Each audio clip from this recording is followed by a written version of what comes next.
and Dr. Bush. Next.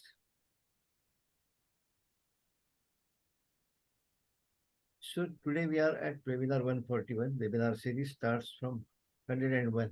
So we have completed 41 webinars. Today we are at 141, revised seismic zone map of India and use of base isolator. And for webinar 142 is on verge of getting decided. As soon as it is finalized, we'll intimate everybody by way of mail. Next.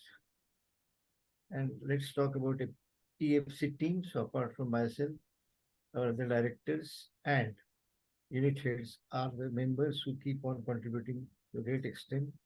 Mr. Anand Kulkarni, Mr. Ravindra Deshpande, Mr. Arvind Parolekar, Mr. Parashar Mogi, and Mr. P.P. Pandey. With this, I thank you all. Whenever we used to conduct workshop, large number of volunteers are needed, and everybody from my office participate in organizing workshops and webinars. So thank you very much. I request Parulekar sir to give preamble. Good afternoon, everybody. This particular webinar needs no preamble as such, because most of you must be knowing that this is an extension of our last physical workshop, which was conducted after a long gap at VJTI Mumbai by Dr. Yogendra Singh on the latest revisions of various earthquake-related codes. And that time, this base isolator topic was could not be completed due to time constraints. That time only we had announced that it will be part. We will take a specific webinar for that. I hope most of those attendants are there. For the people who have not attended that workshop, there is no issue, because कुछ तो issue है, वो हो नहीं रहा. That's there is no such issue, because this is anyway an independent topic as such. Only it was not covered at that seminar, so that's why we are extending it. While doing Actually, I checked. While doing the last physical workshop by Dr. Yogendra Singh, we also noticed that recent changes in earthquake codes needs quite a good understanding of seismology and our seismic parameters. So we have also included the basic, like the most important lecture related to seismic map by Dr. Ishwar Gupta in this webinar. That's why this is linked. So and as far as earthquake engineering importance is there, I think nobody needs to get enlightened on it. It's already known. That's why people are there.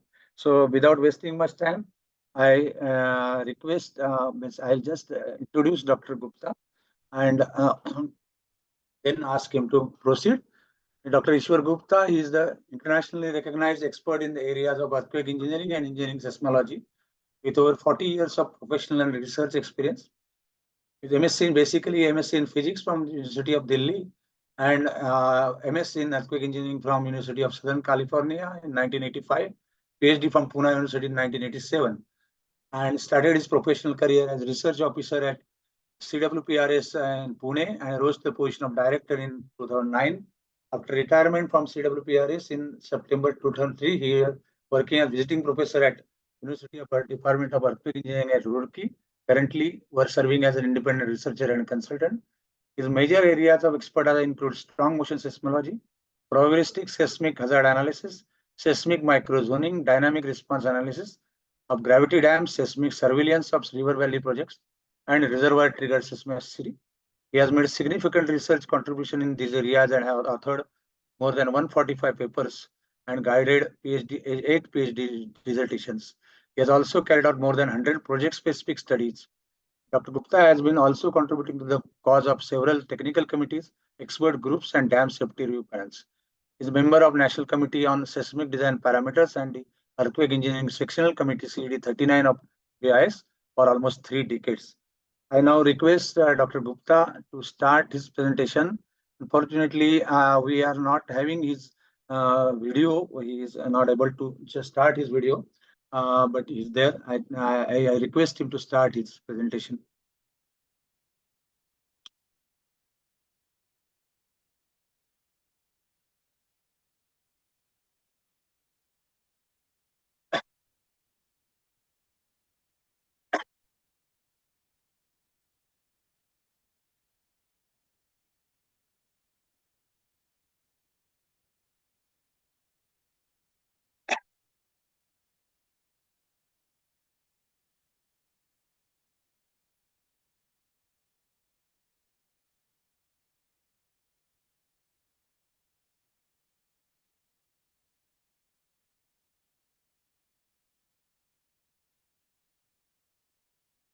Hello, Yes, sir. You are audible. Please go forward. audible and presentation is visible? Yes, yes, sir. Please go ahead. Okay, so let us go ahead. Thank you very much for your kind introduction, and I am very much delighted to share this uh, presentation and thoughts on seismic zoning map of India, of which I had been a member of the group worked for this new zoning map, which for the first time is based on probabilistic hazard methodology. And we will be looking through these slides that what had been the earlier efforts and how this present one is the most advanced and based on state of the art methodology in seismic hazard analysis. And the seismic studies as such has developed very slowly and very recently, and the required database is still being gathered, and therefore we have to update the studies very frequently because the speed with which the new database is becoming available is very fast.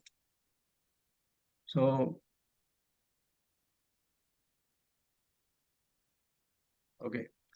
So just to give a brief background, because this is the subject which perhaps many of you may not be fully aware of the salient features. So I have made some slides that how the earthquake engineering studies have developed recently, like other sciences which are quite old. The earthquake engineering is very young science, and only you can say in the end of 19th century, the seismology itself was taken up in its modern way. Earlier to that also, because earthquake has been occurring since a time immemorial, so the mankind has been knowing about earthquakes, but scientific study of earthquake started very late.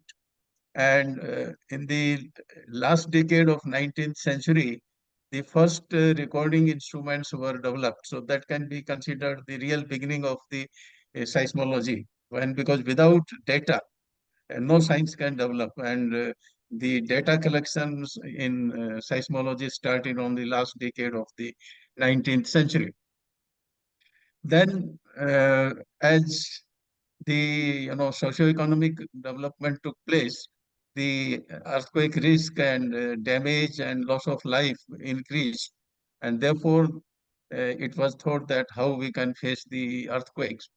So the earthquake resistant design of structures took importance, and for that purpose, the seismological knowledge and information was required to be used for developing earthquake resistant buildings. And the link between seismology and the design and engineering applications, a new branch of seismology called as engineering seismology came into existence, and that came after almost 4 decades of the first recording instrument when we could start recording the data required for engineering application.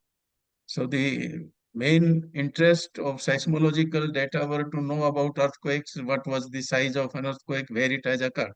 Whereas in case of engineering applications, we are interested in the strong ground motion which takes place at a particular location or the location of a structure. So to understand and analyze the characteristics of the strong ground motion, a different type of recording is required. And those instruments were developed in early 1930s and became commercially available only in early 60s.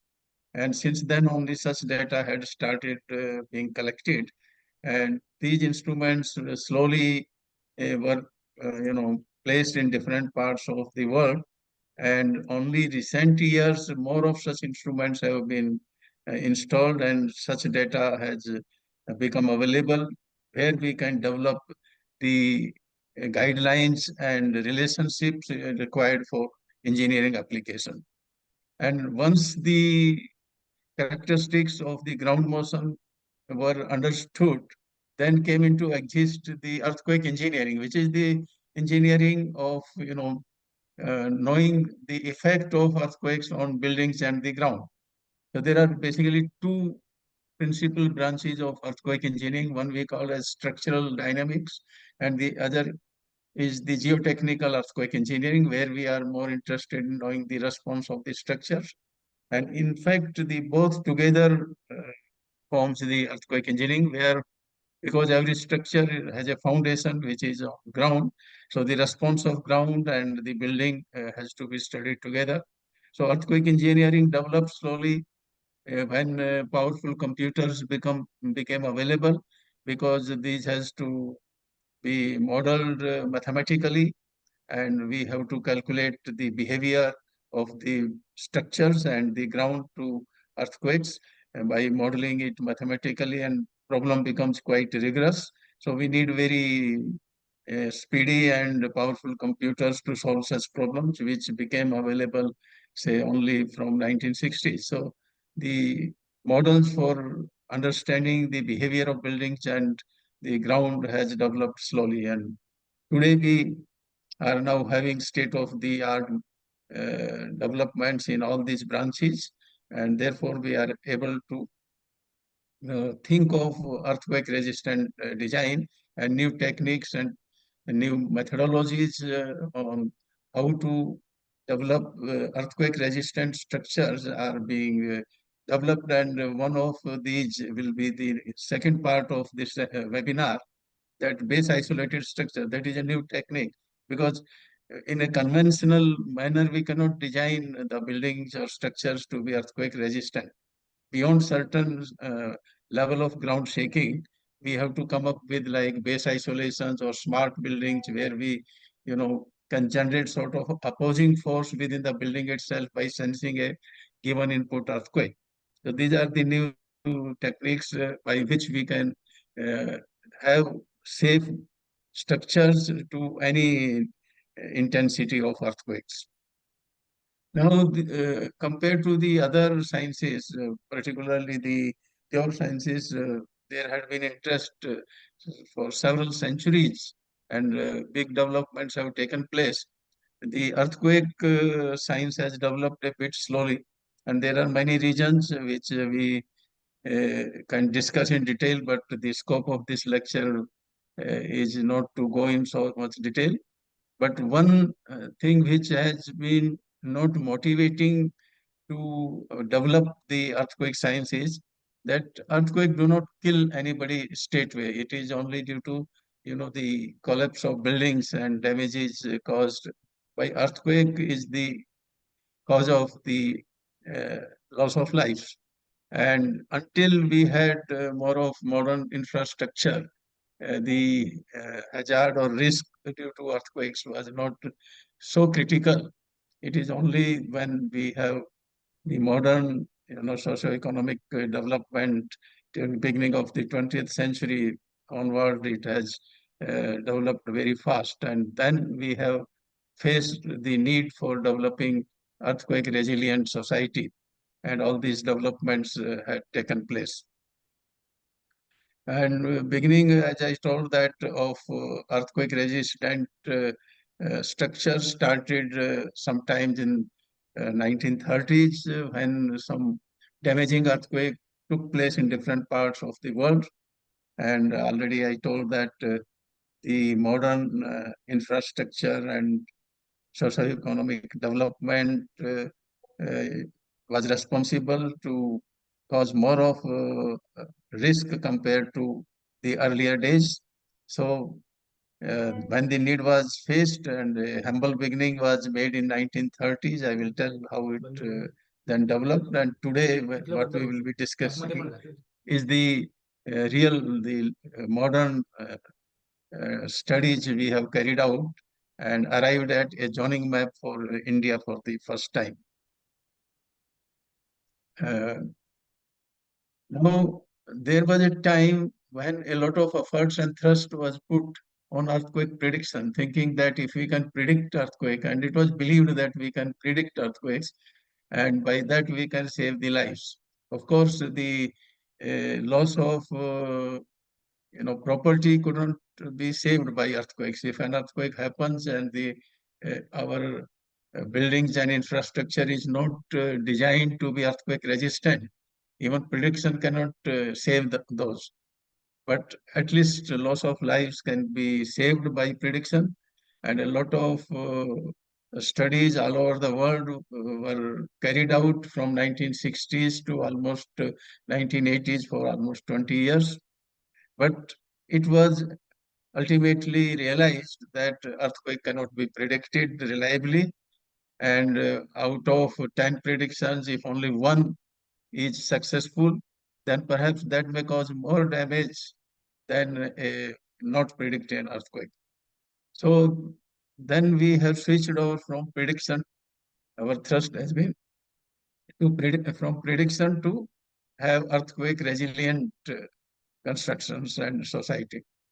So we can now definitely face the earthquakes by having earthquake resistant structures, and design codes have been developed for generalized applications, and for very critical structures like dams and nuclear power plants, we carry out the site-specific studies, and by detailed analysis, we can make them earthquake resistant. Now, there are many hazards. Earthquake associated hazard is not just the ground vibration. Ground vibration is the fundamental thing which happens during an earthquake. But earthquakes can cause multiple hazards, and they can cause the damage in different ways. Sometimes the vibrations may not be very severe, but other effects may be responsible. So we have to see in a comprehensive way. This diagram shows a scenario where all the different types of hazards associated with earthquakes are depicted. Of course, ground shaking is the most fundamental hazard due to earthquake. Second one is the relative displacement. This diagram shows the two sites.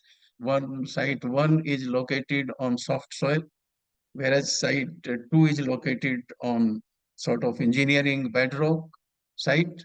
So even with near distance between two sites, there will be a lot of difference in the ground shaking caused at the two sites. So there may be relative displacements, and that relative displacement may be a cause of damage to a long structure if it is crossing over both these sites. So that is a very important aspect of earthquake hazard, which in case of long span bridges like structures can be important, whereas the vibrations may be safe, but this relative motion sometimes may be causing the damage. Then if the site is such that a fault is crossing very close to the site, then the structure resting on that site may experience permanent displacement due to motion on the two sides of the fault. And it has been found that in many cases, more than a couple of meters displacement can take place on two sides of the fault. And if a structure is crossing over such fault, then even if ground vibration is not very severe, this displacement may be a cause of damage. Then liquefaction is another phenomena which may be responsible for widespread earthquake damages in an area if the area is having very soft sandy soil type of geology and water table is not very deep. And tsunami is also one effect on coastal structures where earthquake occurring even 1,000 kilometers away may flood the coastal areas due to high tsunami waves. And the slope stability, or slope failure, I should say, on hilly areas is also one of the damaging effects of the earthquake. So these are the effects which have to be, analyzed depending on the environment of a particular structure. But among all these, the ground vibration is the most widely considered and required hazard parameter for design of safe and earthquake resistant structures. And the zoning maps are prepared mostly for the ground shaking. So in this lecture, I will be concentrating mainly on the ground shaking as the earthquake hazard parameter. Now, ground shaking is recorded by special instrument known as strong motion accelerographs. And such instruments were developed after about 4 decades of the seismographs, which are the instruments to record earthquakes and just to know where earthquake has occurred and what size of earthquake has occurred. Those instruments were not able to quantify the ground vibration as required for engineering applications. So such instruments record the three orthogonal components of ground acceleration as a function of time.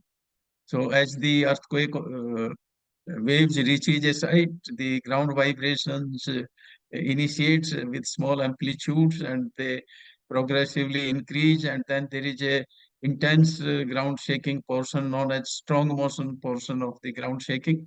And after the waves passes through, then slowly the ground vibration decays. So this sort of behavior uh, of ground shaking is understood more in detail by recording such instruments, because uh, the parameters which govern the characteristics of the ground shaking are many, and they show varying behavior. So we have to understand in great detail the effect of each and every parameter to predict the ground shaking for design applications, which can be considered realistic representation of the shaking at a particular site. And the reliability of our design will depend on how reliable is the ground shaking predicted for particular site. Now, this complete uh, ground acceleration time histories in 3 directions is really the complete and most comprehensive description of the ground motion. But for depending on the rigorosity of a particular analysis, because the design applications, we have simplified methods of analysis to very advanced methods. And for that purpose, the ground shaking parameters are described in several different simplified and more rigorous form. So the simplest representation of ground shaking is in terms of the peak of the ground acceleration, velocity, and displacement. And there are methods which are based on these singular value parameters of the ground shaking. Then we have the duration of the shaking also is one of important parameter, because if the intense shaking is for very short duration, it will not be so damaging. If a lower level of shaking persists for a longer period. So duration is also an important parameter. Then most widely used representation of ground shaking is in terms of the response spectrum. And our code also gives a response spectrum for design application. A response spectrum, in the next slide, I will explain what it means. And then, as I told, that the ground acceleration time histories are the most comprehensive representation, but for actual design applications, the direct recorded acceleration time histories are not considered suitable for use because they are of highly random nature and they result in these peaks and valleys in the response spectrum. And those are uncertain. For a future earthquake, we cannot predict that where a peak will happen or where a valley will happen. So the design response spectra are smooth curves used. And to have the acceleration time histories representing such smooth spectra, we have to generate spectrum compatible acceleration time histories. So those are the time histories used in the actual design applications. A response spectrum is basically uh, a curve which represents the maximum response of a system of single degree freedom systems with different natural periods and a given damping. So if we have several single degree freedom system, each having a different natural period, and it is excited by a given ground acceleration, then the mass of each single degree freedom system will have some maximum response. That maximum response can be considered in terms of the acceleration, velocity, or displacement. And if we plot that maximum response as a function of natural period, then we get a curve which is known as the response spectrum. And if we have a different damping, then we will have another curve like this. And most commonly, the response spectra for engineering applications are plotted in terms of the acceleration response. So they are termed as the acceleration response spectra. Similarly, we can have displacement response spectra or velocity response spectra. But most common form of response spectrum is the acceleration spectrum, which is the form used in the code also. So from such a curve, if we know the natural period of a structure, we can read directly from such a curve what will be the maximum acceleration response of that structure to a ground motion, which is represented by this response spectrum. So we have response spectrum specific to different intensity of ground shaking and can utilize that to find out the maximum response of buildings using simplified methods. So that is the utility of the response spectrum. And the hazard map, which we have in our code, is basically also made to arrive at the response spectrum for different parts of the country. Now, as I told that zone maps had been prepared earlier, which were not based on any formal methodology. And the current or the new zoning map which we have presented is of its kind for the first time, which is based on the state-of-the-art seismic hazard method. And there are two methods used for carrying out the seismic hazard.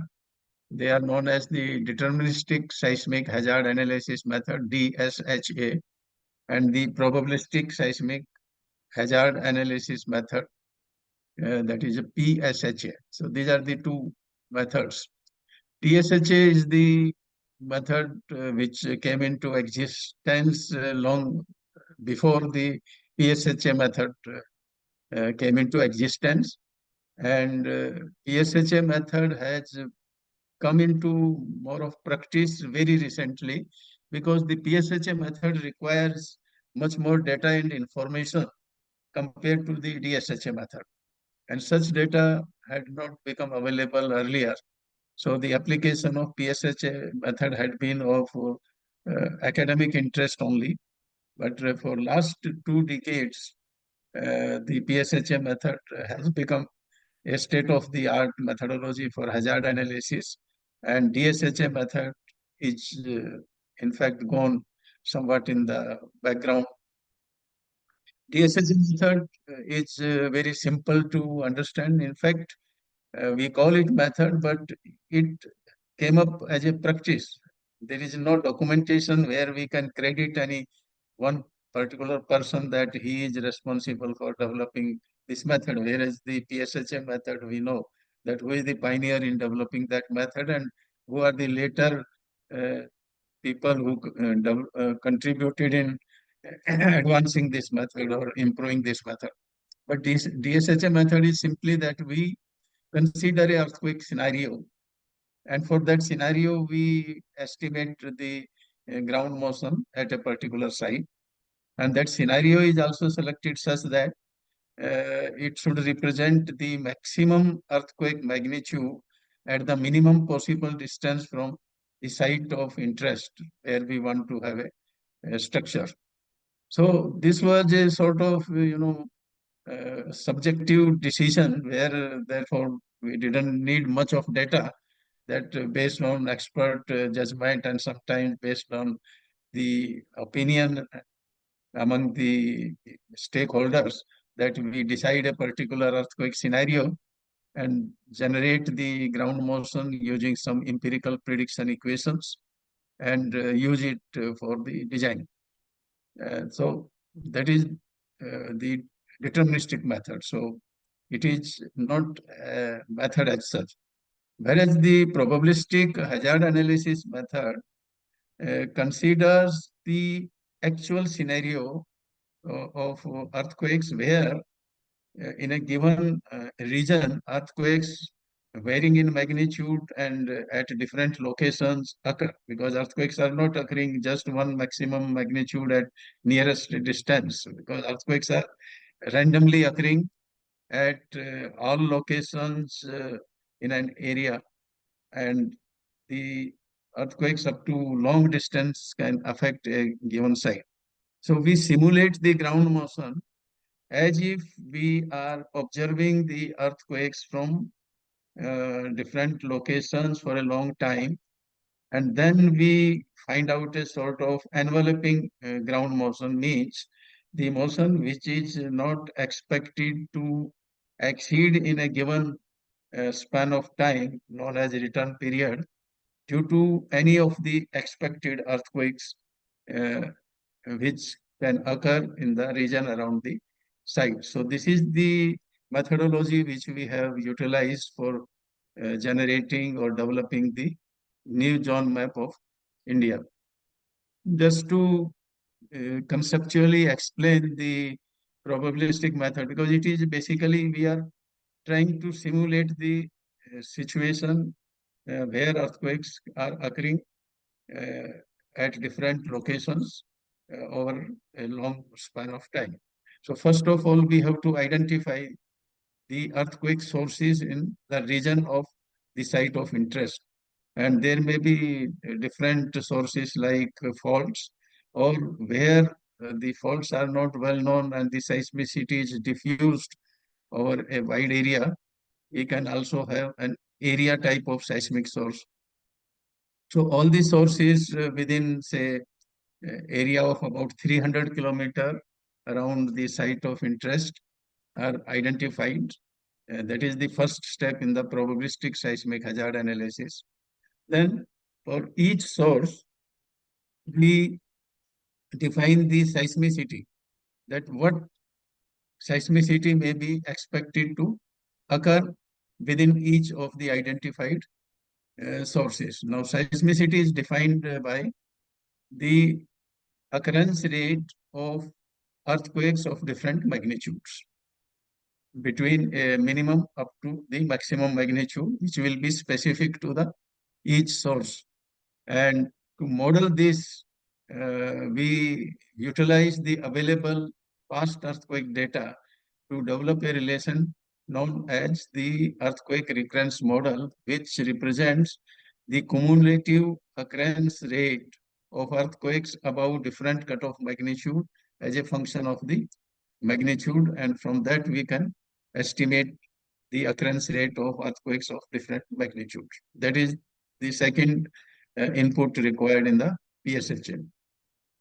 Then third important quantity is that the occurrence rate of these earthquakes are distributed over each of the source zones. They are not put at just one location because the source zones are finite size of source zones, and earthquakes can occur all over the source zone. So earthquakes are occurring at different locations, and from each location and each magnitude of earthquake, what ground motion can be generated at the site is required to be predicted, for which we need a ground motion prediction equation. And these ground motion prediction equations are not a sort of deterministic equation. They have a mean value, and that is characterized by some scattering of the observed data around that mean value. So such equations, we develop also the distribution of the observed data around the mean, estimate, and use such ground motion prediction models to predict the value with different percentile levels. So that is the second step. So these relations, prediction relations of ground motion, have to be region specific, because the geology from the source to the site play important role in the way the ground motion attenuates from the site, from the source to the site. So they are required to be developed using the strong motion data recorded within the region of interest, or if such site and region specific data are not available, then at least we have to select relations on physical basis which can be considered applicable to the given region. After having these all inputs, we mathematically integrate them together through a mathematical equation to predict what is known as the hazard curve. The hazard curve is representing the probability of exceeding a specified level of ground shaking due to all the expected earthquakes in all the source zones.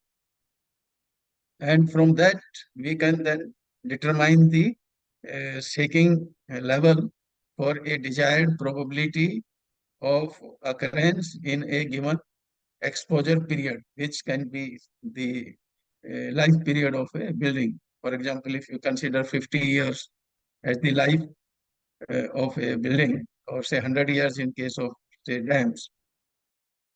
So we decide that depending on the importance of that building or that structure, that how much risk we can permit, because nothing can be made foolproof. Some 5%, 10%. The common engineering practice is to use 84th percentile, mean plus one standard deviation estimates. So we decide a level of confidence and then estimate the ground motion. And that ground motion is then utilized for the design applications. Now, to prepare a zone map, we have to carry out the seismic hazard analysis at a grid of locations, closely spaced locations, treating that as those locations the sites of future structures. And then we demarcate the areas or zones with same level of hazard. And then we get different zones in the area of interest, and that gives us the zoning map.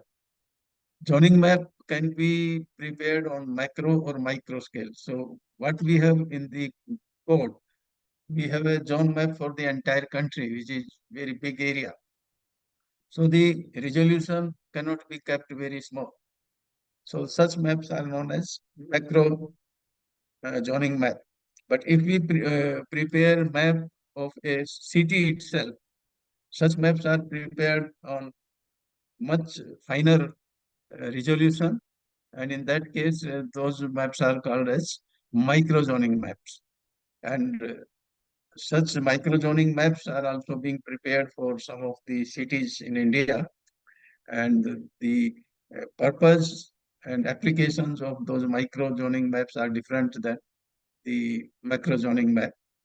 The map which we have now, the new zoning map, that is being included in the 7th revision of the IS 1893, part 1, that is the general provisions.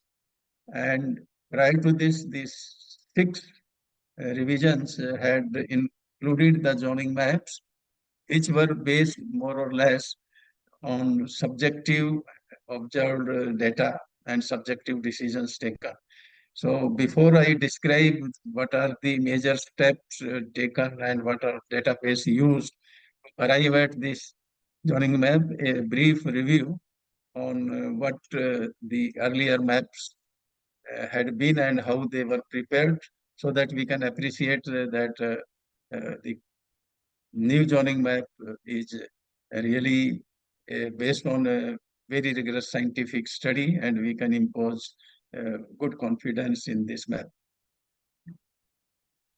Now, the need for earthquake resistant design, as I told in the beginning of my lecture, that was felt as more and more risk was faced due to earthquakes, due to development of more of advanced infrastructures, and the damage and loss of buildings and lives experienced in many parts of the world.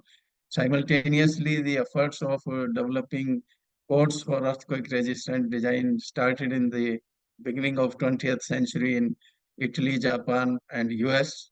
And it was in Japan that first code for design of earthquake-resistant building was brought out, which included a zone map, which was based on general concepts and observations due to past earthquakes. And for each zone, a seismic coefficient was proposed in that zone, and seismic coefficient was defined as the fraction of the weight of the building.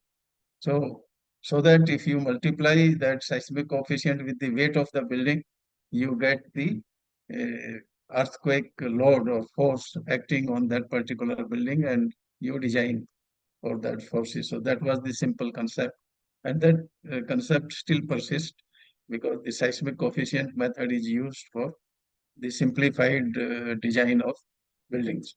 In India also, the seismic coefficients and zone factors were first proposed by a railway engineer named Kumar in 1933.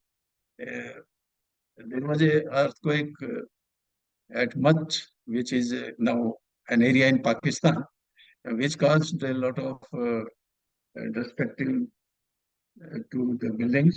And after that, Kumar suggested the 3 or 4 zone. 4th was no actually damage. So 3 zones, and suggested very nominal seismic coefficients for the zones, and utilized those coefficients to design the railway quarters. And just after a couple of years, the efficacy of using these even nominal zone factors was proved, where the railway quarters designed as per these factors, formed much better during another damaging earthquake in this area, that is Quetta earthquake of 1935.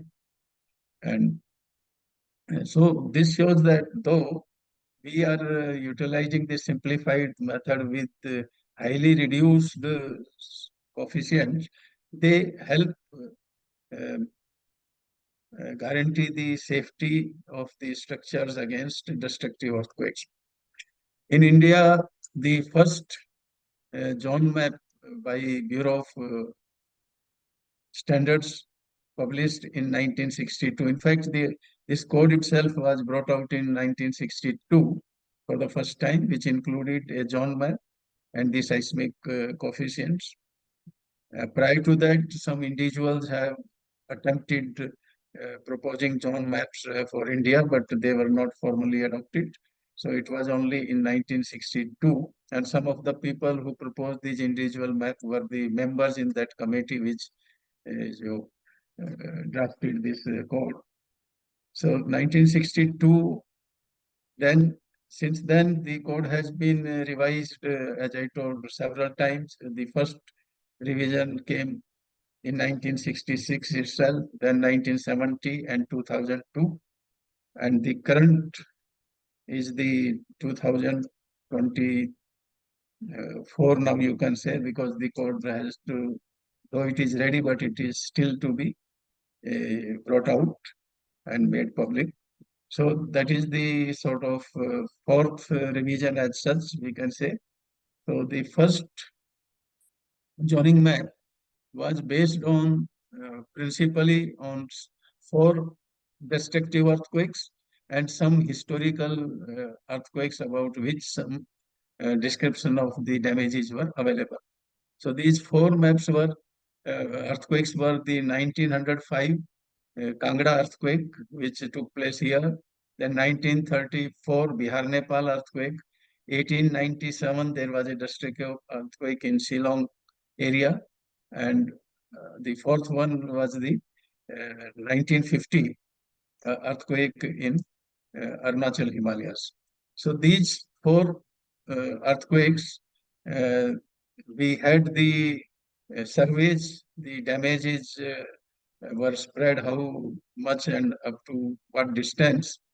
So depending on that, the areas in the epicentral region of these 4 earthquakes were the highest zone, and then as we go away, the zone factors were reduced. Another historical earthquake has occurred in Kutch area in 1819, about which some historical descriptions were available. So that was also utilized to make the zone in the Kutch area. Then there were some small earthquakes in the Indo-Gangetic Plain and the peninsular India. One earthquake has been reported to have occurred in 1843 near Bellary, and one earthquake in 1938 in Satpura area, and one near Rewa. So this zone map was based on a limited number of earthquakes about which some description of damage was available, and then how that damage was reduced when we go away from the epicentral areas of these earthquakes was utilized to generate this map. The next revision was not much change, very slight change in the Indo-Gangetic Plain and the peninsular India, and some small weight was given to the fact that there may be some earthquake generating features, and earthquake can occur even at places where we have not witnessed those during our lifetime. So some areas in the peninsular India and Indo-Gangetic Plain were brought under slightly higher zone based on this principle. Next revision was mainly made after the Koina earthquake of 1967. This revision was brought out in 1970, but the motivating or triggering factor was the Koina earthquake, where this area of peninsular India was considered to be very stable area. And after that, this west coast area, which has been not included in any higher zone in the earlier 2 zone maps, was thought to be seismically active. So here, in a big way, the tectonic was given weightage other than the earthquakes. So rather than having those island sorts of thing in many places due to the past earthquakes. Here we made it more compatible with the tectonic features of the country. And there are, Himalayas area is considered one tectonic domain. Then this Kutch already we know. Peninsular India also we have many cratons or stable areas as cores, and the surrounding areas to these cores are the mobile or active seismic belts. So that was taken into account, where these white portions are the cratons, where no big earthquake is expected, but the surrounding areas were included.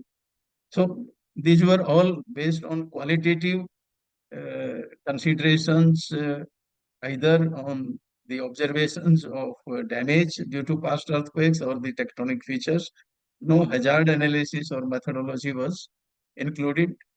And next revision was thought. In fact, as I told, this 1970 revision was triggered by the Koina earthquake. And next revision was also triggered by the earthquake in peninsular India, that is the Killari earthquake, which caused a lot of loss of life. About 10,000 people perished during this earthquake. But this couldn't take place. That time it was thought we will now utilize the probabilistic seismic hazard analysis methodology to bring out the next zone map. But the available data and information could not be compiled and were not found adequate. And it continued, efforts were made, but we couldn't arrive at any zone map. And after 2001, Bhuj earthquake, there was urgency and pressure that you have taken enough time, the next zoning map should be brought out.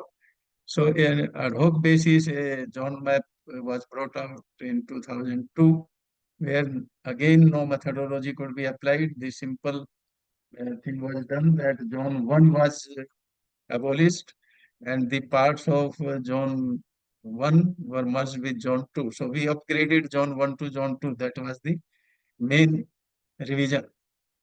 Again, it was a subjective decision, and the zone factors were the same as in the earlier code. So this was brought out due to urgency with a resolution that the work on probabilistic seismic hazard will continue, and we will bring out as early as possible the zoning map based on the probabilistic seismic hazard analysis, and that is this map which is going to be included in the coming revision of the IS 1893 Part 1. And this map, a lot of people contributed. This was the, prior to this also, some common people and some new people from this were there who made efforts to do it. But this was the constitution of the map subcommittee, which had been working for last 2 years very rigorously, almost continuously, as a result of which we could bring out this map. So various institutions are representing, and I had the honor to be the convener of this committee. And Professor Raghukant from IIT Madras, he carried out most of the calculations and computations for bringing out this map. So we used data on all the tectonic features, that is the faults, thrust, etc., which can generate earthquakes. So we mapped all these faults. 1,831 faults were used as the earthquake generating faults.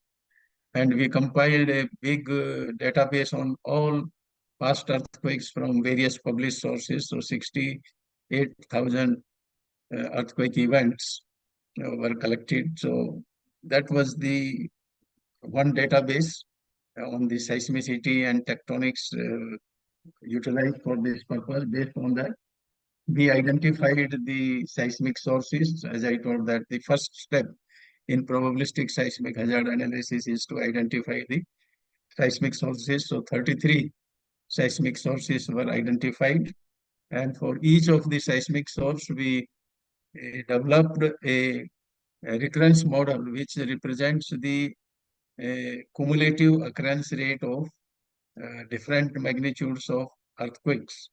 So using those, this sort of recurrence model with an upper bound magnitude, because each source zone has to be characterized by a maximum magnitude. So we found out these parameters A, B, and Mx for each source zone using the past earthquake data.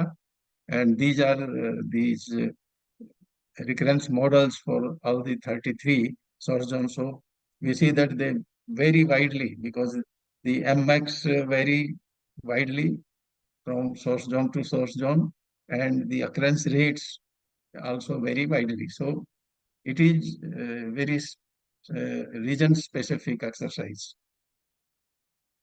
After that, we have to distribute the occurrence rate over the complete source area, because source areas are of large size and we cannot assume the earthquakes to occur at one location alone. For doing this in a realistic way, we utilized a scheme in which these faults, the directions of fault has been taken into account.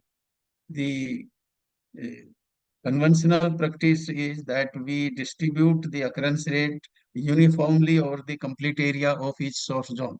So that would not result into a realistic picture because earthquakes are not occurring uniformly over the complete source zone.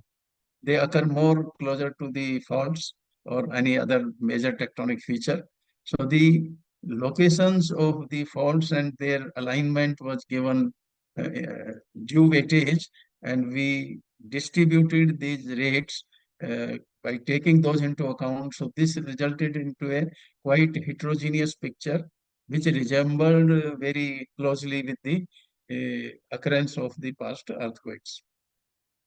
The next requirement was to select the ground motion prediction equations, and the database available on the acceleration records was not large enough to develop independently such relations for the various regions of India. So the available data were compiled and utilized to identify the prediction equations which match the available data the closest. And we used 4 different sets of such prediction equations representing a different type of geology along the propagation path from the source to the site. So Himalayan region, one set of such equations was utilized with appropriate weight factors. Then Indo-Gangetic region has a different geological formation. So another set was utilized for Indo-Gangetic plain. And for the stable continental region of peninsular India, another set was used. And the subduction region of Indo-Burmese plate boundary, where deep focus earthquakes occurs, another set of equations were used. And using this, we generated the zoning map by computing the hazard at a grid of 0.1 degree latitude by 0.1 degree longitude, a grid of sites covering the entire country. And that was about, I think, more than 80,000 locations we calculated the hazard. And then equi-hazard zones were mapped to get the maps for the response spectral amplitude at different natural periods. And PGA is one parameter which represents the response spectrum amplitude at short periods, say 0 period or say very small period of say 0.01. So such maps, this is for peak ground acceleration. This map is for response spectrum at a period of 0.2 second. Then another natural period of 1 second. So like that, we had the maps at different period, and the distribution of hazard is seen to vary significantly for the response spectrum amplitude at different natural period. But the zoning map was required to have a single map, as in the existing zone map. Many codes in other countries, they give several different maps for the response spectral amplitudes at different natural periods and recommend the methodologies of their utilization to arrive at the design response spectrum for a given location. But it was unanimously thought that switching over to that sort of thing may be a bit difficult suddenly for the Indian users from the conventional map to this map. So we give a single map, and that map was arrived at using the peak ground acceleration map only. So this was the map for the peak ground acceleration for engineering bedrock type of geologies, which was represented by 760 meter per second. And at many locations, the probabilistic hazard values were found to be negligibly small, and it was decided that we compare to the existing map as well as because we don't know the earthquake occurrence in very great detail at each location, and some surprises may take place at locations where no earthquake has occurred. So a minimum floor level should be assigned to the hazard where the probabilistic hazard is coming negligibly small. So we put a deterministic lower limit where we just assign a earthquake which can be considered credible to occur. Widely accepted earthquake magnitude was considered to occur at different locations as given in this table. And assuming this to occur on the nearest fault, we calculated the peak acceleration. And if that peak acceleration was higher than the probabilistic estimate, we considered that as the value at those locations. So after having a lower bound of deterministic PGA, we had this sort of map. And this map was further sorry, this is the map for deterministic, and the higher of the two, this was the map. And this map was further modified to consider the amplification of the ground acceleration on different type of geology. But we didn't have very exact values or estimates of the geological formations at each location for the entire country. So we utilize the lithological map of the country as a proxy to the geological formations. And for different types of lithology were considered to be having different amplification factors, and those were applied to the PGA. These amplification factors were also worked out from a rigorous site response analysis. So that itself may be a topic of another lecture, so I'm skipping the details of that, but we can understand that a detailed response analysis was carried out to arrive at these amplification factors. And after applying these amplification factors to the peak acceleration on engineering bedrock, we arrived at this map where the site geology effect was also considered. So this is the map which was finally utilized to arrive at the zoning map. Here it is, distribution is quite erratic. So we considered 5 intervals of the peak ground acceleration and demarcated 5 zones.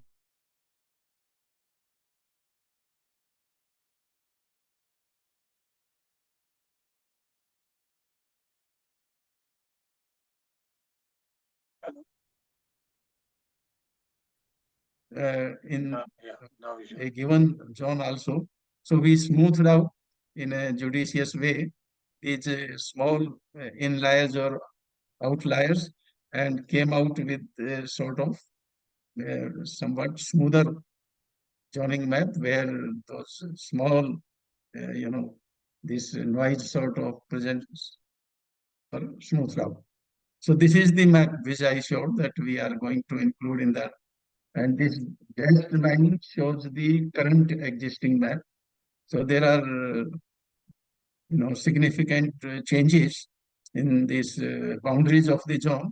But other than that, the zone factors which we have now arrived at are based on the PGA values which we have calculated by detailed hazard analysis. So they are more realistic compared to the values which were assigned earlier to the 4 or 5 zones in a subjective and ad hoc way.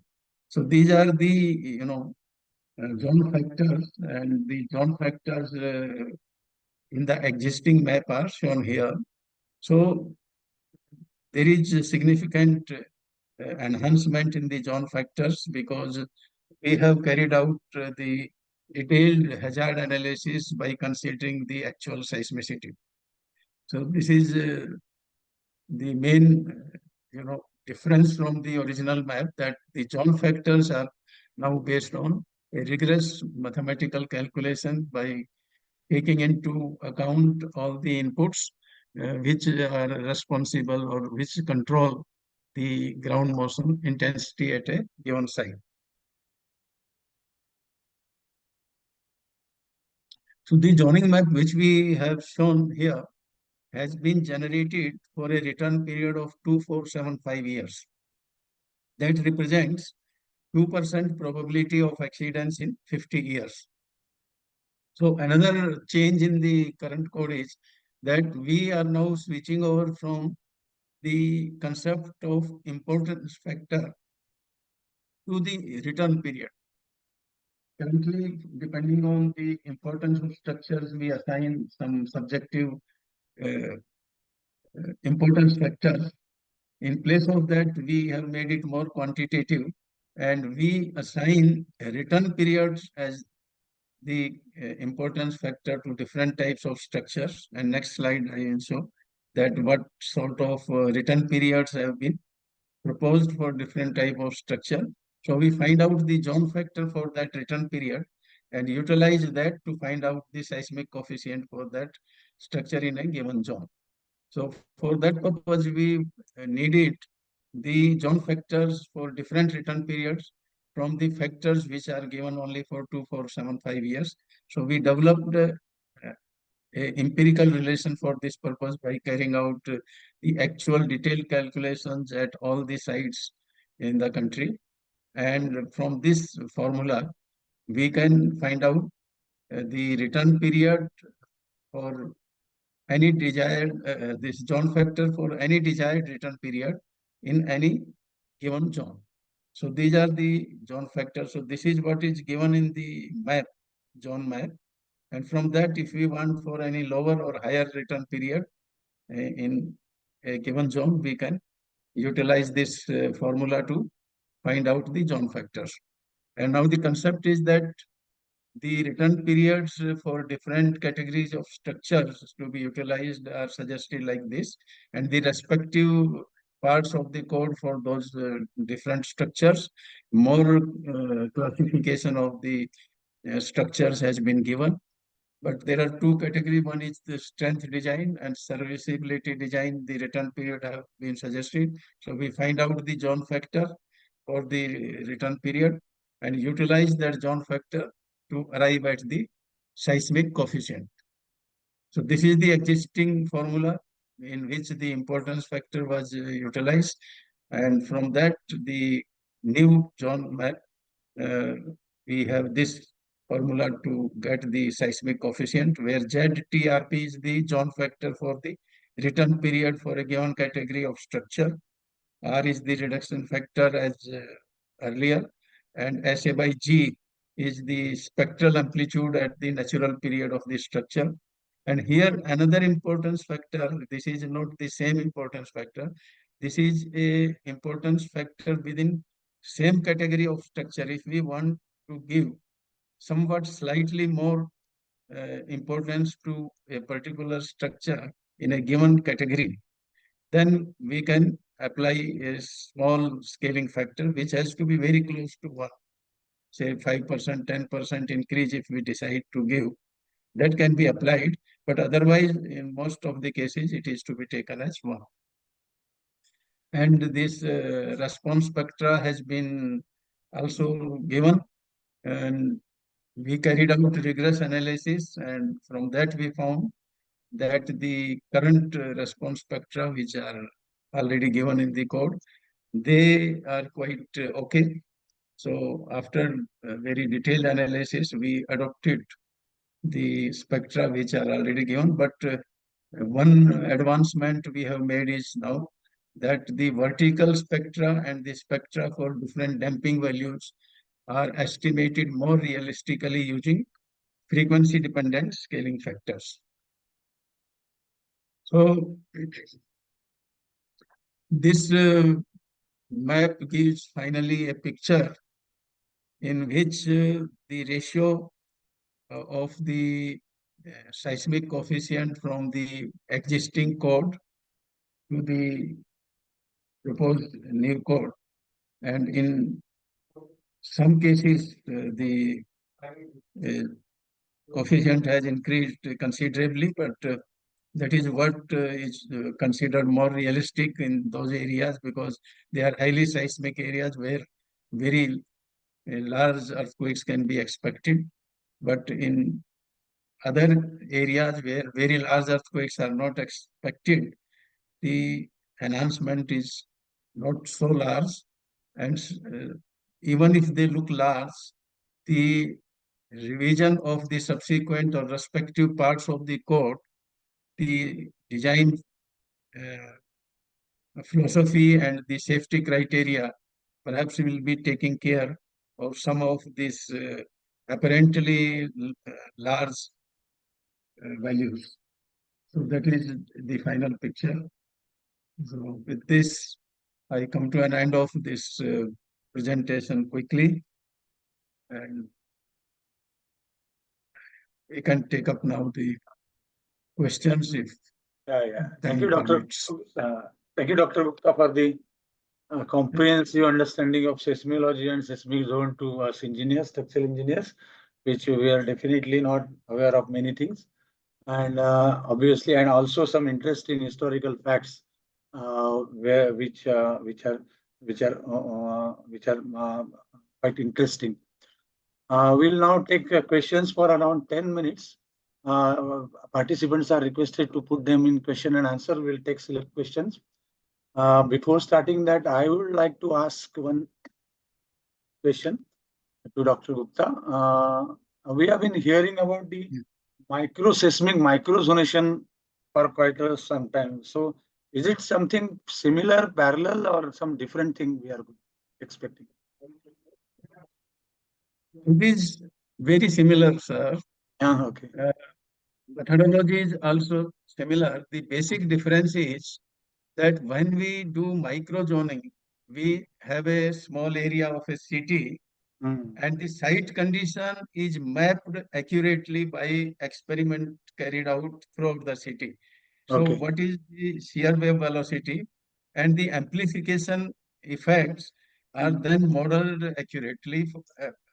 So there are two difference. One is the resolution is small. Here I told 0.1 degree by 0.1 degree.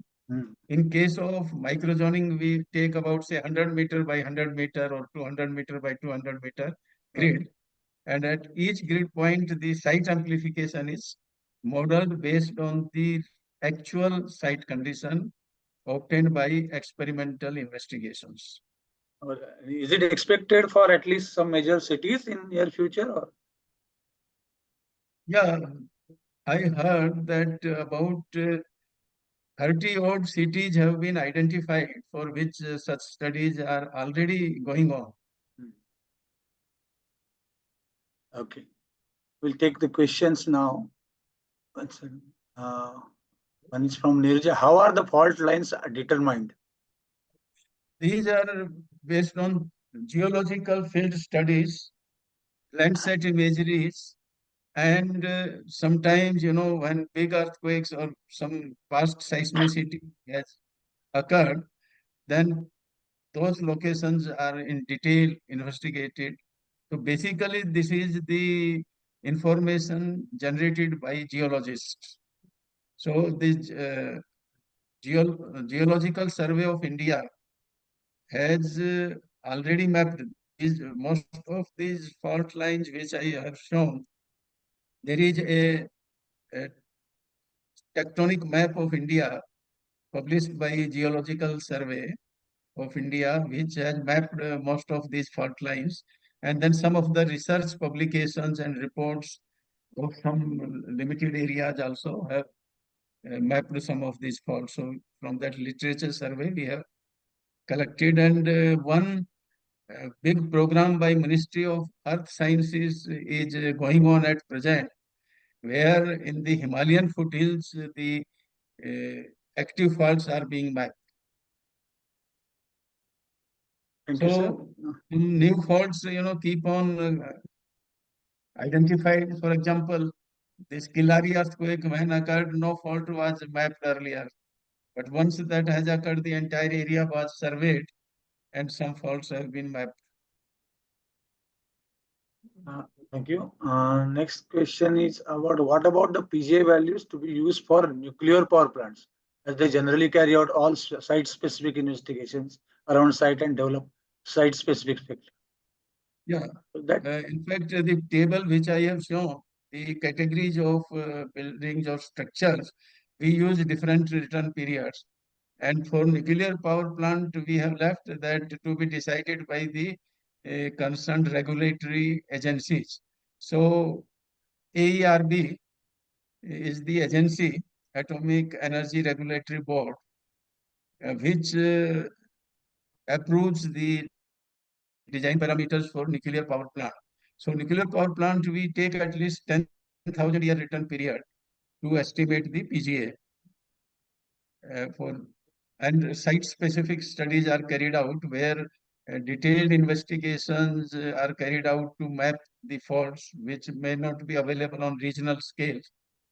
So for nuclear power plant, more detailed analysis, uh, geological, tectonic, within 50-kilometer radius, they have three different, zones of investigation: 5 kilometer, 50 kilometer, and then 300 kilometer. So within 5 kilometer, if any fault is there, then that site is not considered suitable. And beyond that, they carry out analysis. So 10,000 year, and that PGA will vary depending on location, because what are the faults and what is the geology. So it has to be estimated by site-specific analysis. Yeah, thank you, sir. And how the return period of 2475 years is obtained? Means what also? Please explain regarding amplification factor. I think you have already explained regarding amplification factor, separate study. But the return period 2475, I mean, why this 2475? Yeah, it is again if we consider it to be a scientific thing, perhaps not correct. It is more of an engineering judgment. Okay. Now, 2475 year represents 2% probability of exceeding in 50 years. Okay. So if we consider 50 years was taken as the life period of common structure buildings, the design life period. So 50 years, 2% means 2%.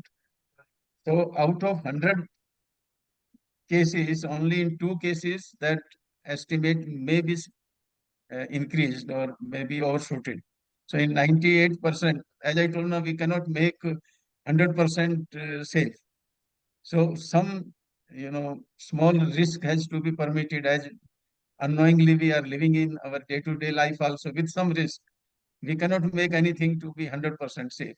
So that 2% was considered to be a very optimum value, in the sense that it is neither beyond that the ground motion, increases exponentially, and beyond that it was considered unsafe. So 2% was taken, but in case of dams, we even take 1%, or in case of nuclear power, 0.05% in 50 years. So that is considered engineering decision, you can say. Thank you. Then And just a minute, that ASC code call this ground motion for 2475 year as the maximum considered ground motion. So it is engineeringly considered ground motion to be quite optimum. next question is about zone 3 has 0.3G from change to 0.3G from 0.16G. How to cope the existing structures with this? No, I think, each yeah. zone is given a single value. Yeah. No, he is saying it changed from 0.16 to 0.3 for existing. It's not like that is mainly because depending on the earthquake generating sources, because if you correct. suddenly go to Himalayas from the foothills, the risk increases. But there may be a transition zone, really speaking. But in practice, it is not possible. So we have taken slightly conservative way, so that transition zone cannot be. Really speaking, there should be a transition zone where it should increase progressively. But this jump, earlier also, all the zone boundary, and we had a long discussion on that if the site is close to the boundary, then how to, because people may manipulate to, use, say it is in this zone, because, so we have been thinking that within, say, 5 kilometer plus minus average of both the zone can be used like that. So but for making a map, we cannot, decide the transition zone. But a sort of average can be used within plus minus some distance of the boundary. Yeah, one more question we'll take. Why zone 1 is omitted? Can it not be started from zone 1? Yeah, it was done in the previous revision, 2002. And when I told that after this Bhuj earthquake, they didn't do any detailed analysis, and they simply told that let us upgrade zone 1 to zone 2. So that's the reason they started with 2. Because existing map only was modified to merge 1 into 2. And I was of the opinion while doing this that now, because we are doing it with rigorous calculation, so let us call it 1, 2, 3. Why now? But many members in the committee thought that what people are used to, so that they get confused. So let us keep it from 2 only. So that has no scientific reason, because it was 2 in the previous revision. So we kept it as 2 only. But making it 1 was also okay, which was not done. We'll take the last question. The why soil implication is not considered in constant acceleration region of spectra. Other national codes like ASC are doing that. No, we have Within the region. This zone map is for PGA, which is constant acceleration region. And we have applied those amplification factor to that zone factors. So So we are applying because in a constant PGA, we are not able to considering different soil implication factors. That's what he is saying. No, we have considered in this already in zoning only, that is considered. That's what he's saying. Yes. Okay. Yeah, because spectra here we are giving a normalized spectra. Therefore, we have incorporated that in the zone factor itself. Okay, I think we'll stop here because we have to start the further lectures also. I'll ask participants to please put on further questions. If possible, we Yeah, can take at the end, or otherwise we'll answer. I'll hand over this to Mr. Anand Kulkarni now for further proceedings. So, with your permission, I will like to leave now, sir. Yes, sir. Yes, sir. Please. Thank you very much, sir. Okay. Thank you. So, good evening to all of you. I would introduce Professor Dr. Yogendra Singh. Dr. Yogendra Singh is an eminent personality, and he's a well-known and very popular speaker. So that way, he doesn't need really any uh, introduction as such, but for the benefit of few new, I'll go through his introduction. So he's professor at IIT Roorkee. He did his graduation from IIT Roorkee, and then further his post-graduation and doctorate PhD from IIT Delhi. His research interests include performance-based design of buildings and bridges, seismic vulnerability and risk evaluation, nonlinear modeling and analysis, and seismic evaluation and retrofitting of structures. He has about 25 years of experience in teaching and research, and he has guided 30 PhD students. He has about 65 research articles to his credit and more than 100 papers in national and international conferences. He has been a member of several expert teams for the post-earthquake damage surveys and studies. He is convener of BIS expert group on performance-based seismic design of structures. He has been collaborated with various international universities, which include very prestigious universities such as Stanford, University of USA, Edinburgh from UK, Windsor from Canada, and University of California, US, and University of Porto from Portugal. So with this introduction, I would like to hand over mic to Professor Yogendra Singh for further proceedings. Welcome, sir. Thank you, Mr. Kulkarni. Thank you for the introduction, and I hope I'm audible. Yes, sir. Okay, so I will share my screen.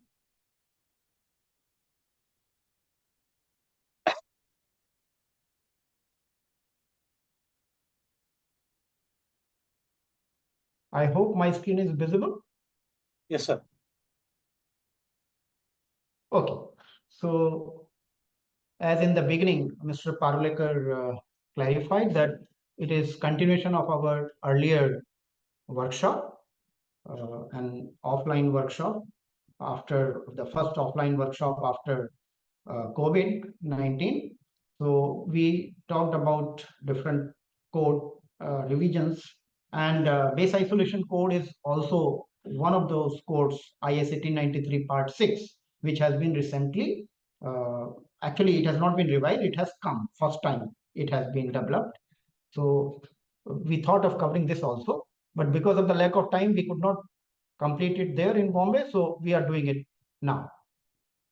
And it is a relatively new concept, especially in our industry, where we are using base isolation for seismic safety of important buildings. So just in the previous talk today, Dr. I.D. Gupta talked about the hazard. Hazard has been continuously increasing. The design forces have been continuously increasing. And actually the design forces are so large that it is very uneconomical if we want to design our structures to remain undamaged for those design forces. So traditionally, we have been designing our structures to get damaged, and that extent of the damage can be such that the structure may not be usable. So if we are designing our structure conventionally using the code without using base isolation, then we are designing our structure to get damaged severely, and to an extent that it may not be usable. We may have to raise down the structure after the earthquake and reconstruct it again.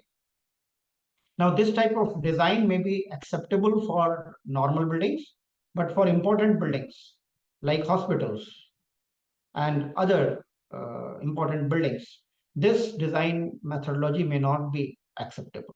In such case, we have to go for better design, and not only for structural point of view, from the safety of non-structural components. If we want our hospital to remain operational after an earthquake, then not only its building should be intact, the equipment and services which are required for operation of a hospital, those should also be working.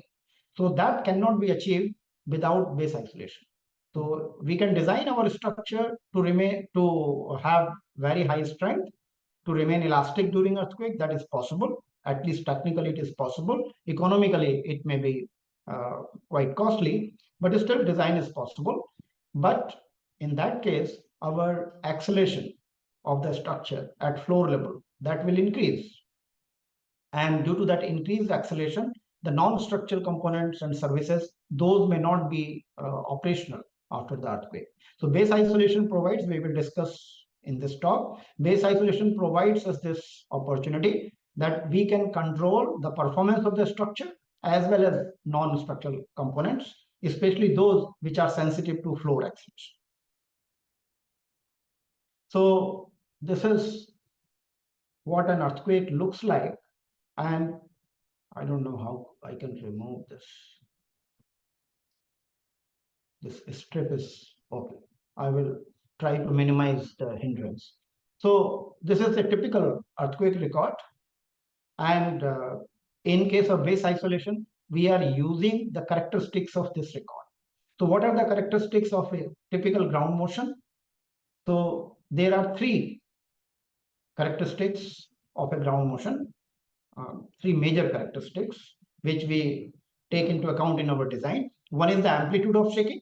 So the PGA, peak ground acceleration, or peak ground velocity, PGV, these are the amplitude of shaking, and larger the amplitude of shaking, more damage and more forces will be occurring on our structure, because earthquake is basically an inertia force, and inertia force is mass into acceleration, so it depends upon the value of acceleration. Then another important property is the frequency content. So each earthquake has its frequency band, a characteristic frequency band. And if we can design our structure in such a way that it is away from that frequency band, the frequency of the structure is away from that, then the energy transmitted to the structure will be reduced significantly, and accordingly the forces and actions which will be acting on the structure will reduce significantly. On the other hand, if the frequency of the structure matches, it is within that frequency band of the earthquake. So earthquake does not have a single frequency, it has multiple frequencies, and we can determine a frequency band in which most of the energy of that earthquake is situated. And if our structure by chance happens to be within that frequency band, then it will be subjected to very high response, and it will be difficult to design that structure. Then duration of earthquake is also important, because the damage is cumulative, and in each pulse of earthquake ground motion, the structure is subjected to some damage, and that damage goes on accumulating throughout the duration. In our normal design, we consider the first two characteristics, the amplitude and the frequency content. In code-based method, the amplitude is given by the zone factor Z, and the frequency content is given by the shape of the response spectrum. So if we talk about response spectrum, we have talked about this earlier also, and Dr. Gupta was also talking about that. So this response spectrum is representing the two characteristics, amplitude and frequency content together. So the value of this response spectrum will depend on the amplitude, and shape of this will depend upon the frequency content. So shape of the response spectrum is important, and two extremes in this we can consider. In one case, we have a very rigid structure. So this rigid structure is like a concrete block which is embedded into the soil, and if it is subjected to earthquake motion, its acceleration will be more or less same as the acceleration of the ground, and that's why it is representative of PGA, or what we call effective peak ground acceleration, EPGA. This is also called zero period acceleration, ZPA, because such a structure, which is like a concrete block, which is so rigid, has very high frequency or very short period. So that short period can be considered almost equal to zero. So that's why we call it zero period acceleration or ZPA, and the same is used in our code as Z.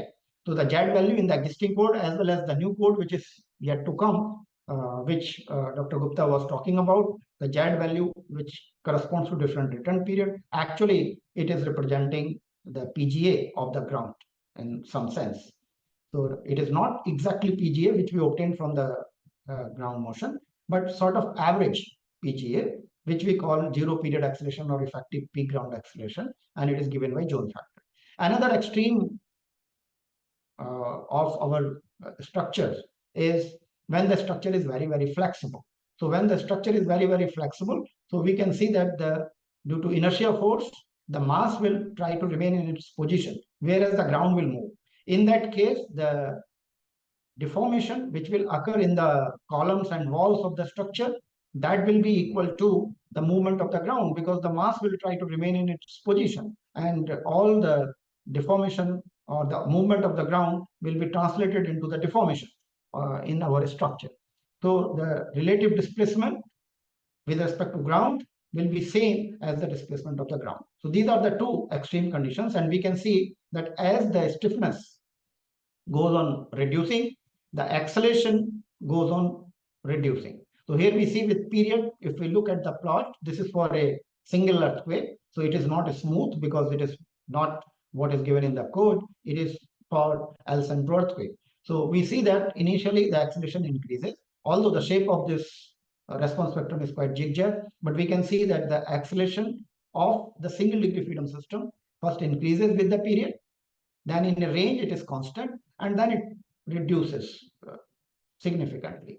And with increase in period, this is reducing. So at 1 second it is 0.6, and at 2 seconds it is only 0.19 G. So it from 1 second to 2 seconds, it has reduced to approximately 1/3. So quite sharp reduction we can see here with period. So this is the characteristic of an earthquake. The frequency band we can identify here where the peak of this response spectrum is occurring. So we can see that it is something starting like 0.1 second to roughly 0.4 or 0.5 or 0.6 second here, where most of the energy of the earthquake signal is located, and the maximum response of the structure we are getting in this range. So suppose I have a structure which is in this frequency band of the earthquake. Somehow I increase its period to 2 seconds. So we can see that the acceleration which will be applied on my structure will reduce from this 1 G to 0.19 G. There will be a reduction of 10 times, 1/10 acceleration only will be, or 1/5 to be precise, 0.19, it is close to 0.2. So it will be only 1/5 if I change the period from this frequency band to 2 seconds. And this technique or advantage of the shape of the response spectrum or the frequency content of the ground motion we are taking in base isolation. So what we do in base isolation, we increase the period of vibration of our structure. How we can do that? By providing some flexible elements. One way of increasing the period is that I make my structure itself flexible, but there is always a limit up to what flexibility I can provide my structure, because as I make the structure flexible, the P delta effects will go on increasing. The displacement of the structure will go on increasing. So although the forces applied will be less, but even under those reduced forces, the displacement will be higher. So this we have to keep in mind, that by increasing the period, we can reduce the forces, but not the displacement. The displacement actually, on the other hand, will go on increasing. And due to that increased displacement, this structure will collapse due to P delta effects. So in the second case, we do not make the structure very flexible as in the first case, but we provide the flexible bearings at the base. And due to those bearings, all the or most of the displacement is occurring in these bearings. And the height of these bearings is small, and these are designed to absorb that much displacement without any negative effect. So the displacement which the structure will undergo will be reduced, and that increased displacement due to elongated period, that will be absorbed by these bearings. So it works like this. In first case, when the structure is subjected to ground motion and there the structure is rigid, then the displacement, the relative displacement, the structure will move along with the ground. So relative displacement will be 0. So when we say no displacement, we mean relative displacement, but there will be absolute displacement. This structure will be moving along with the ground because it is rigid. On the other hand, if the structure is very flexible, then it will remain in its place. So absolute displacement will be 0, but the relative displacement will be equal to the ground displacement, because whatever motion is occurring in the ground, that much displacement will occur in my columns or bearings. So if I plot the variation of acceleration and displacement with flexibility of the structure, we can see that initially in the initial range, the acceleration is more or less constant. So this is representing the flat region of the response spectrum. And then the acceleration will reduce drastically.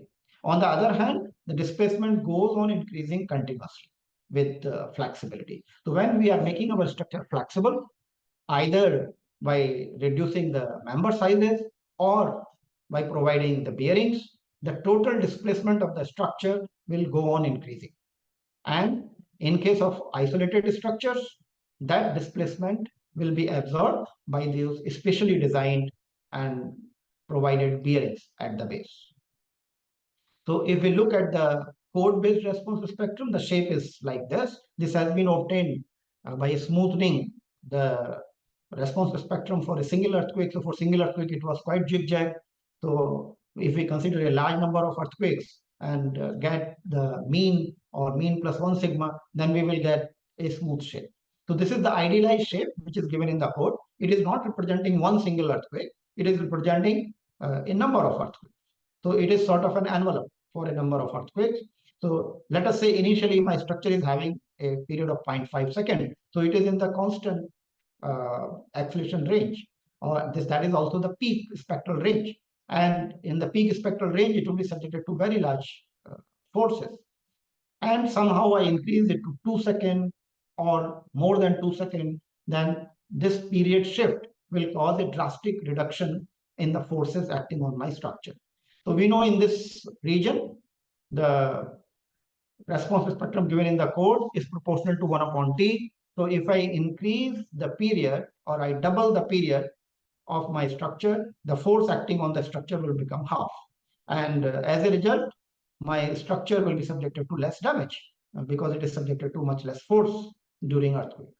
But on the other hand, for the same code-based spectrum, if we plot the displacement spectrum, so shape of the displacement spectrum is like this. It is increasing linearly with the period. So if I increase the period or I make it double, then the displacement is going to increase significantly. It will be almost double of what we are obtaining. So it increases linearly with the period. So the displacement will increase, the forces will reduce.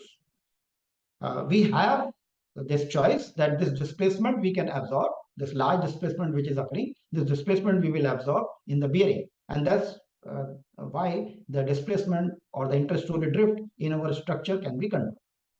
Then another property which we use in base isolation is energy dissipation through hysteresis. So we can use separate dampers along with the base isolation bearings, or we can design our base isolation bearings in such a way that in addition to providing flexibility to my structure, those are also dissipating energy. And this is obtained through nonlinear behavior. So for any structure or component, whether it is bearing or any other component, the real behavior will be non-linear. So initially it can be linear, and generally our analysis is limited to this linear elastic portion. But in reality, if we go on increasing the force, there will be yield, and after yielding, our structure or component or bearing will follow a curve. Now, this is a general behavior. We represent it by a bilinear model. This bilinear model consists of two lines. So initially inclined line, and then after yield, there is a horizontal line. So this is called elastoplastic model. So one simplified model is that we assume that after yielding, the stiffness will become zero. On the other hand, in some cases, we will find that the stiffness will not become zero. The slope of the load displacement curve after yielding will not be zero, but it may have a positive slope. But that slope will be much less than the initial stiffness. So this stiffness, which is in the elastic range, this is much higher.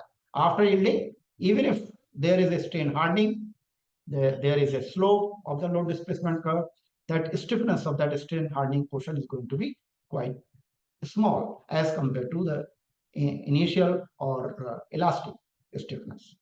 So if we look at a structure which is actually inelastic, that is yielding, and it is subjected to some load, it will undergo inelastic deformations, or what we call permanent deformation after yielding. And if I do unloading, it will not come back to the original position. Rather, it will follow a path which is parallel to the initial loading path. So we can see that the stiffness or slope of this initial loading line is K. So this slope is also K, initial stiffness.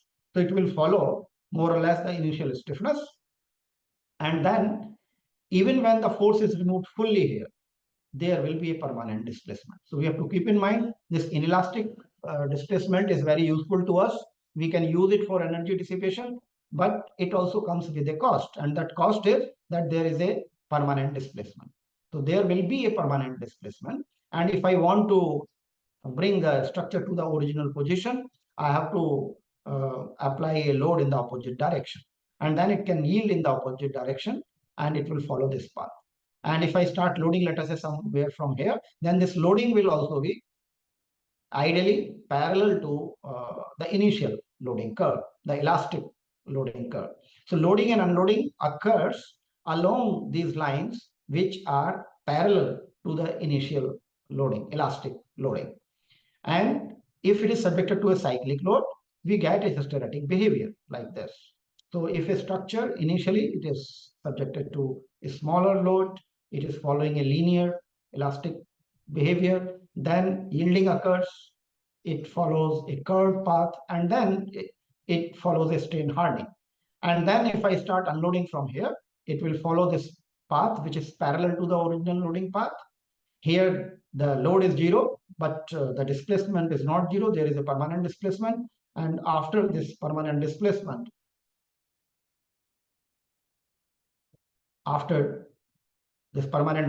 if I want to reduce this permanent displacement or I want to bring it to original position, I have to apply the load in the opposite direction.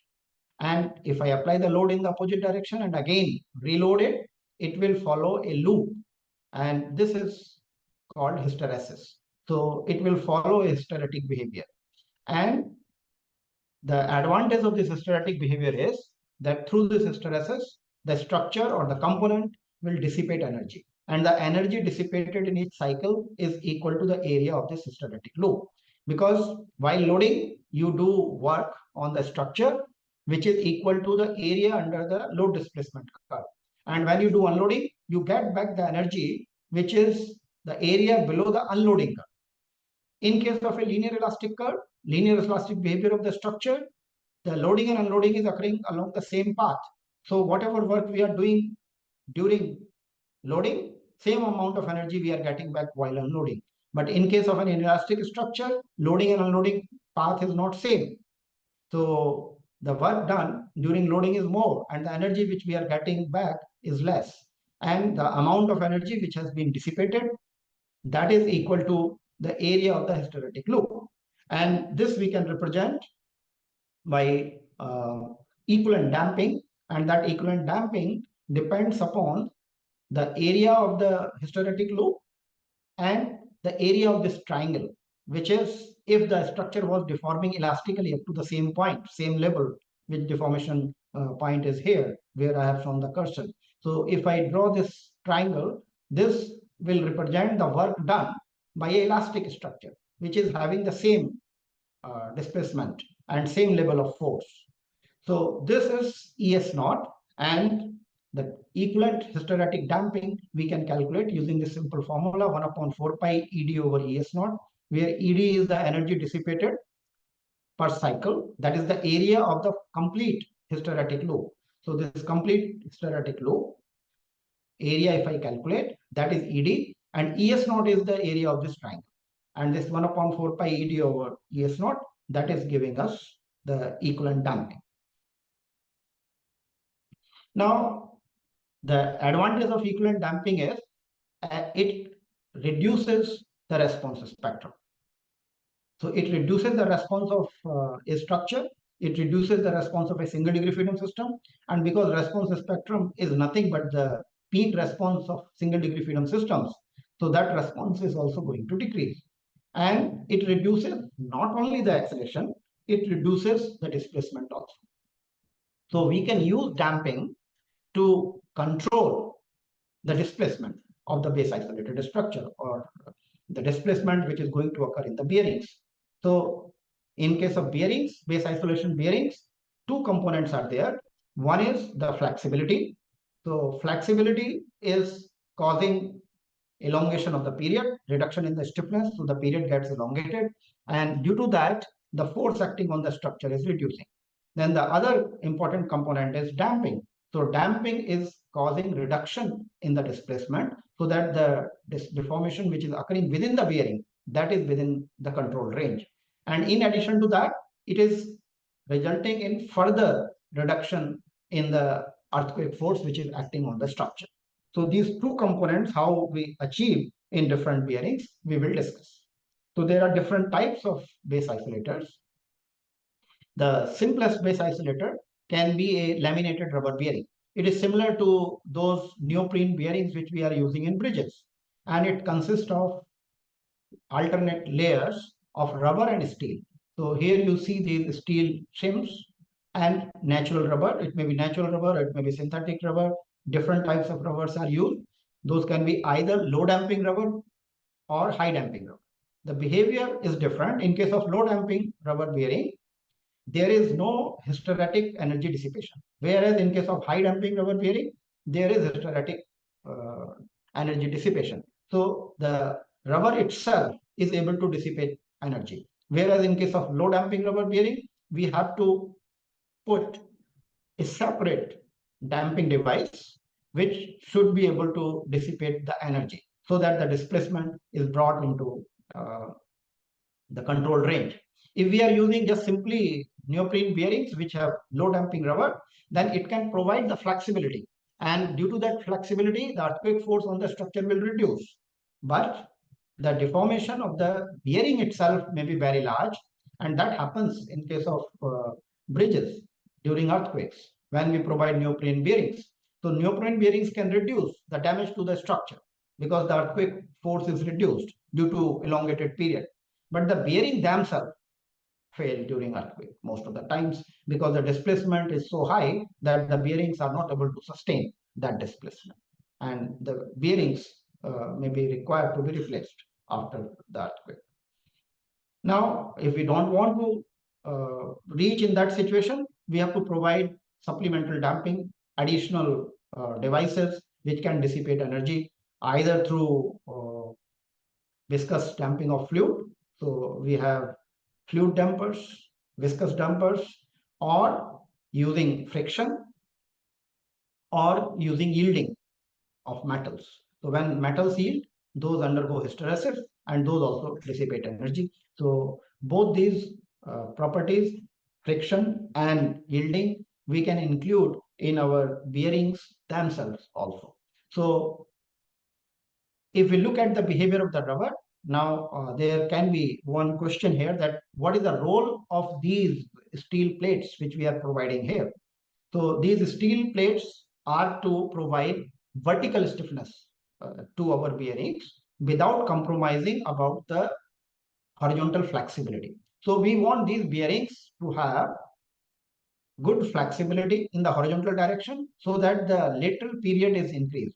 But we do not want these to be flexible in the vertical direction because these have to resist a lot of vertical load which is coming due to dead load and live load. So that dead load and live load, these should be able to resist without much deformation. So the vertical stiffness has to be high. So these laminations, these take care of that vertical stiffness. So these increase the vertical stiffness, but at the same time allow the horizontal flexibility. So if this rubber block or this whole bearing was made of a single rubber block and it is subjected to a vertical load, there will be large vertical displacement because the rubber is going to bulge. So rubber is quite flexible and at the same time it bulges in the horizontal direction when subjected to compression in the vertical direction. On the other hand, if I provide alternate layers of steel, so these steels are providing these steel plates are providing confinement, something similar to what we have in case of RCC components. The stirrups are providing confinement to the concrete. So something similar is happening here because these rubber plates are glued to these steel plates. The steel plates do not allow these to bulge, and the bulging will occur in individual layers like this. So the vertical deformation will reduce if we are using laminated rubber with steel shims. On the other hand, in the horizontal direction, whether it is a single rubber block or it is laminated rubber bearing, the horizontal stiffness will remain same. Under a given load, the horizontal displacement will be same if the total thickness of these rubber layers is same as the thickness of this rubber block, which is deformed. So the advantage or the purpose of providing these horizontal steel layers is that our bearing remains flexible in the horizontal direction, but it is sufficiently rigid in the vertical direction. If you look at the load displacement behavior of low damping rubber under cyclic loading, then you can see that it is following the same path. It remains elastic. It is following the same path under loading and unloading. And due to that, there is no energy dissipation. Its stiffness is small, so we can get horizontal flexibility. And due to that, the period of the structure will elongate and the earthquake force will reduce, but the displacement is going to be large because there is no energy dissipation. On the other hand, if we have high damping rubber and natural rubber, which we get from rubber trees, that is high damping rubber, one variety of high damping rubber. So that has hysteretic behavior. So you can see that the loading and unloading is not under the same path, and we get a hysteresis, a loop under cyclic loading. And due to that, there is energy dissipation. And that amount of energy dissipation will depend upon the size of this hysteretic loop. Larger is the size of the hysteretic loop, more energy per cycle it will dissipate. So if we are using low damping rubber, or we want to enhance the energy dissipation capacity of our high damping rubber further, we can use another component in the form of lead core.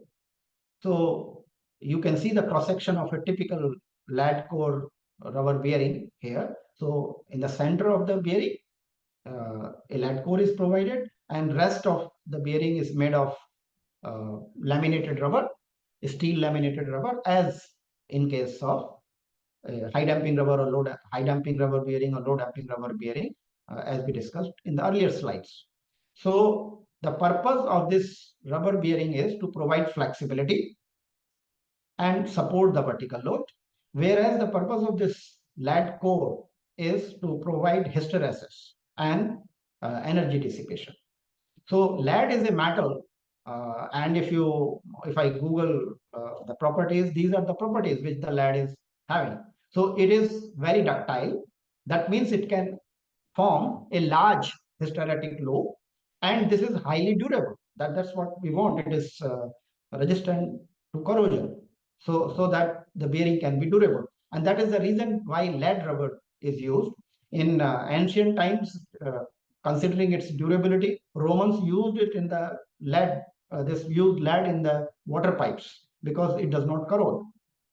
But nowadays it is known that the lead is hazardous for health, And in US still they have some water lines which are having lead, and still removal of those is going on. So now we are not using lead anymore in water pipes, but we can use it in bearings, and there it can provide us good durability, because it is having very high corrosion resistance, and at the same time it is a very ductile material which can undergo several cycles of large hysteretic behavior, so that the energy dissipation quality is quite good. And this is the typical behavior of lead rubber bearing. So lead core and laminated rubber bearing. Actual behavior is somewhat curved, but we can represent it by equivalent bilinear behavior, where initially the stiffness is very high, then after yielding, the stiffness reduces. This stiffness after yielding occurs in the lead core, and the rubber remains elastic. So this stiffness is provided by the rubber. After yielding, this post-yield stiffness comes from the rubber. And initially, both lead core and the rubber, those are providing a stiffness. So initial stiffness is quite high, and then the stiffness reduces. And this equivalent parallelogram can be used to obtain or to calculate the energy dissipated per cycle by the lead rubber bearing. Then the other method of dissipating energy is friction. So through friction also we can dissipate energy. So we can have a curved friction surface. On that curved friction surface, there is a slider. That slider is articulated in such a way that this is in perfect contact. The two surfaces are in perfect match. And the friction here, through polishing and using some coatings, the friction on this surface is reduced significantly. So still some friction is there. So there is a vertical load due to dead load and live load of the structure is acting on that, and accordingly there is a friction force which will oppose our motion. And when we try to slide it, that friction force, till that friction force is overcome, this will remain in its place, and once that friction force is overcome, it will start moving. So it has a stick slip type of behavior. Initially it will be in a stick condition, and then when it is subjected to, when the friction force is overcome, it will undergo sliding. Another thing here is that this sliding surface is made curved. It is made curved so that when it is moving along this surface, the center of gravity is increasing, and the reaction against this surface becomes inclined. So when this reaction becomes inclined, it has a vertical component, due to the vertical weight, which is always acting, W, which is acting vertical direction, and this is inclined, there will be a component of the weight which is parallel to this surface, and that will restore it back. It will bring it back into, or it will try to bring it back into the original condition. So this restoring effect is important. Initially, when sliding was started using in the structures to safeguard against earthquake, flat surfaces were also used, flat sliders were also used.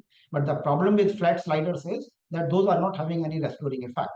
And if we look at the load displacement curve, the load displacement curve will be like this. Initially, there will be no deformation till this mu times W, the friction force, is overcome. So the stiffness is very, very high, infinite stiffness. We can see no displacement till this point. And after that, when the sliding occurs, then the restoration will come because of the radius. So higher the curvature here, that means smaller the radius, more restoring force will be there, because the reaction will become more and more inclined as compared to the vertical force. So this stiffness here becomes simply W over R, where W is the weight and R is the radius of curvature of this sliding surface. So the surface of the friction pendulum. So it will come back to the original position. That's why this name of pendulum, friction pendulum, has been given. So it is called friction pendulum type of bearing. But here also you can see that initially when you start loading it, it doesn't move. When the force exceeds friction, it will start moving. And then when you reduce the force, it will the force will it will start moving in the opposite direction, but it will not come back to the original position. You can see here that the displacement is reducing, but even when the force is made zero, there is certain displacement.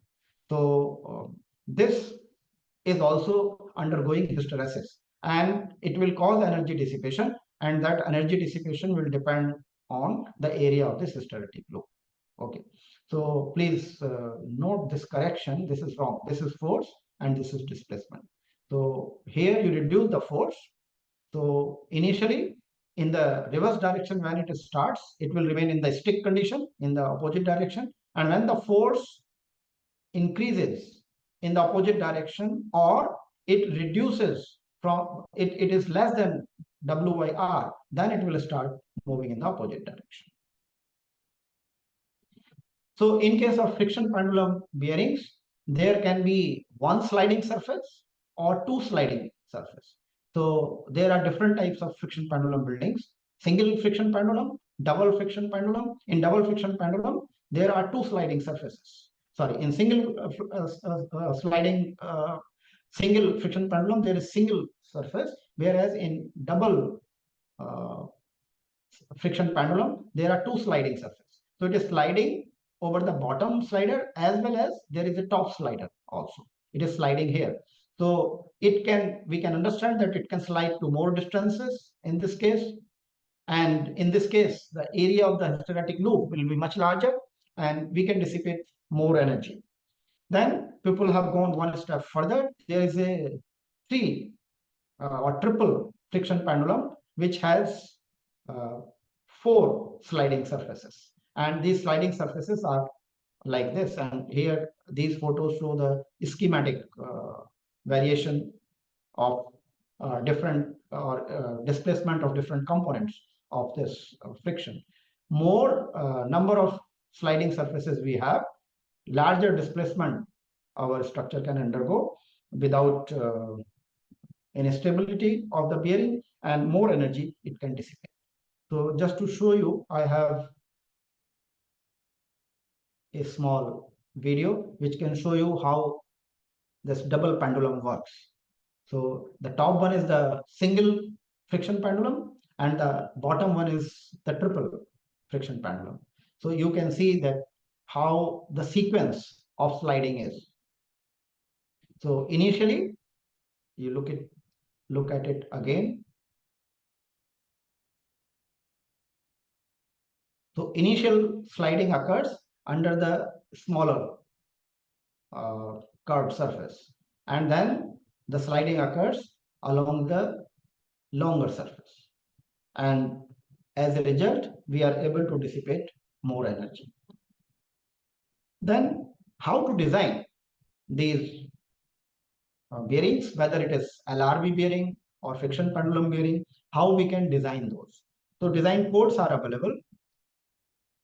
One such code is, as I told, that Indian code has come. So IS 1893 part 6, this came in 2022. So this is available now, we can use this. It is closely following this ASC 722.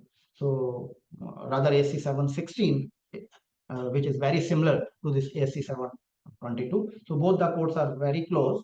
There are just one or two differences, which I will talk about in the discussion. And there is a Euro code also, a similar code for bearing, isolation bearings, has also been developed for bridges. So in case of bridges, there is IRC SP 114, the document for earthquake. It has a chapter on design of bearings, and that is following Euro code more closely. Although in the approach, there is not much difference. Both Euro code and American code are very similar on in context of isolation bearings, and accordingly our bridge design code and the building design code with base isolation bearings is very similar. So one important point which we have to understand is that when we are designing for base isolation, then we are designing for maximum considered earthquake. Normally we are designing our structures for DB, here we are designing for MC. So that is the difference. Now you can ask why we are designing for MC in case of base isolation. The reason is that base isolation we are providing in case of important structures. Base isolation devices are costly. Still in our country, we are not manufacturing. These are getting imported and the cost is even more. But even if we are manufacturing in our country, these are going to be a little bit costly. And because it is costly, we are not using these for ordinary structures. So we are using these for important structures like hospitals, and the performance objective, the target performance of those structures is different. Our common structures, we expect that those can get damaged during earthquake and the damage may be very severe. The structure may not be usable after MCE, but our important structures, we want to remain operational even after MCE. So if we are designing a hospital building, then that hospital building should remain usable, operational even after MCE. So that's why we are providing base isolation, and the code emphasizes on that. In fact, all codes of the world, we have taken this philosophy similar to ASC 7 and Eurocode. So we design there for MCE. So this, please keep in mind that here we are designing for MCE. But when we are designing for MC, we need not to apply any factor, importance factor. Currently, when we are designing our hospital buildings, we are using an importance factor of 1.5. So we have to understand that the change in the forces is not so drastic, because at the moment also we are designing our structures, hospitals, for 1.5 times the forces as compared to ordinary structures. And when we are designing for MC with importance factor of 1, we are designing for 2 times. So increase is only from 1.5 to 2 times. It is not 2 times increase. So this we have to keep in mind. We should not get confused that we are increasing the design forces all of a sudden by 2 times. So we are not increasing 2 times.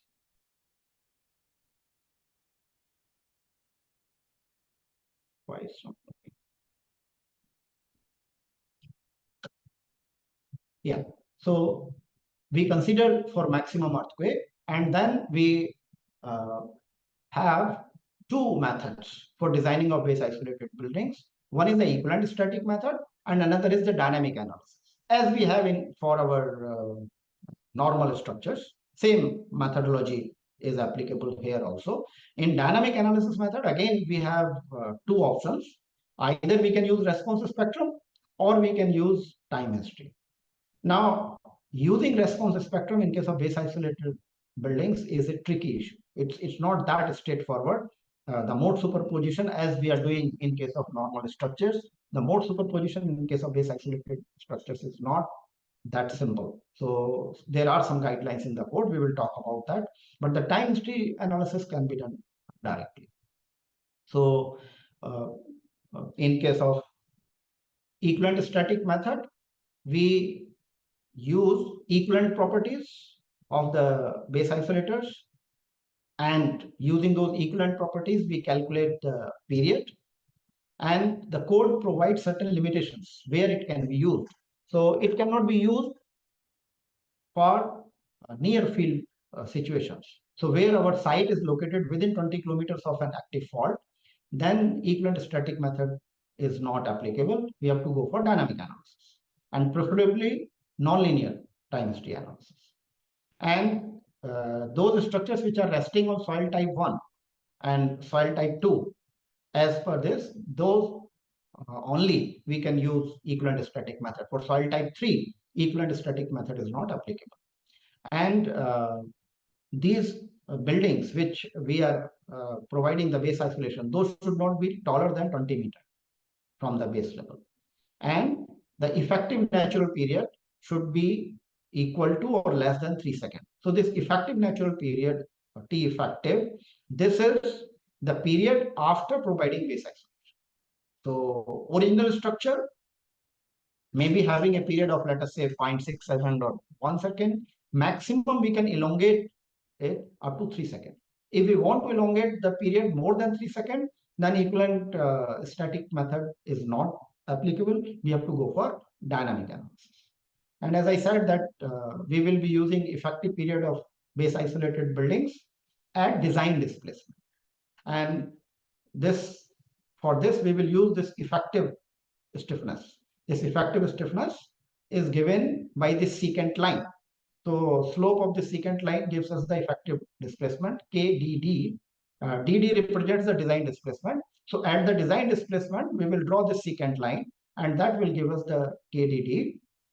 And this KDD, which we are using, the period corresponding to this should not be more than 3 times of the fixed base period.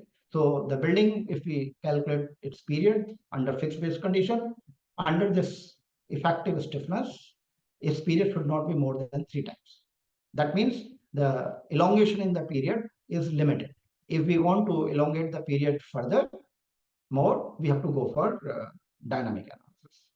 And it is located in seismic zone 2 only. So this effective method is used, equivalent static method is used only in seismic zone 2, not in seismic zone 3, 4, 5, and now 6 also. Still, it has an importance in other zones also. I will talk about that later. So that's why we are discussing. It's allowed as a final design method only in seismic zone 2, but it is required in other zones also. Even when we are doing dynamic analysis, the calculation of equivalent static method are required. We will talk about that later, how and why these are required. And then the effective stiffness of the isolation system at design displacement is more than 1/3 of effective stiffness at 20% of the design displacement. So this stiffness, which we obtain at 0.2 DD, that means this is the design displacement, the maximum displacement, 20% of that I take here, and I draw a secant line here. So this will give us stiffness at 20% of design displacement. And this is the stiffness at the design displacement. So the stiffness at design displacement, the slope of this secant line, we can understand, is much lower than this. So this reduction should not be more than 1/3. So it should not be less than 1/3. So if we want further reduction, then this method is not applicable. Then we can calculate design displacement. The design displacement of this base isolated structure can be calculated using this expression. So SA by G, which is given in our code, is actually giving the spectral shape. That multiplied by Z becomes the spectral acceleration. And this is to be calculated at the effective period. So effective period, and this effective period corresponding to the maximum value. So we will see later on that there is a T effective maximum and T effective minimum, depending on the properties, the maximum and minimum properties of the isolator obtained from the testing. So it will be considering the minimum stiffness of the isolator so that the period is maximum. So we will consider the maximum effective period which we are obtaining for that isolator, and it will be multiplied by the zone factor Z. So you can see here we are not using Z by 2, we are using Z, because as I said that we are designing for MC. And a factor beta. Beta is to take into account the damping. And this can be simply calculated using this formula given in Eurocode. So 0.1, and now it is included in our code also. So 0.1 divided by 0.05 plus beta effective whole square root. So this beta factor is to take into account the increased damping. So when we are using either high damping rubber or LRB or friction pendulum isolators, there will be additional damping. So we take into account that additional damping also. And this is total damping. We have to keep in mind this is beta effective here is the total damping. And then this becomes spectral acceleration in G. We multiply it by G. So it becomes a spectral acceleration in meter per second square. And then we multiply it by T square by 4 pi square, which is nothing but 1 upon omega square.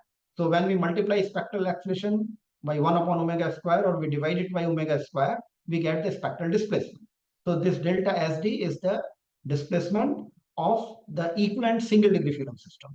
And in case of our equivalent static method, we are assuming our structure to vibrate like a single degree freedom system. That means the assumption here is that all the deformations are occurring in the isolator, and the superstructure is more or less behaving like a rigid body.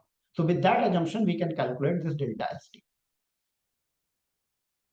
Similar expression is given in ASC 722 also. They are using a different way to represent their response spectrum. That's why this SM1 is appearing. But essentially, this expression is same. And they give the value of beta effective, they are calling as BM. So similar values they are also giving for this BM. Now, if I have a base isolator and if I test it, I will get a hysteretic loop like this, and then I can calculate its stiffness.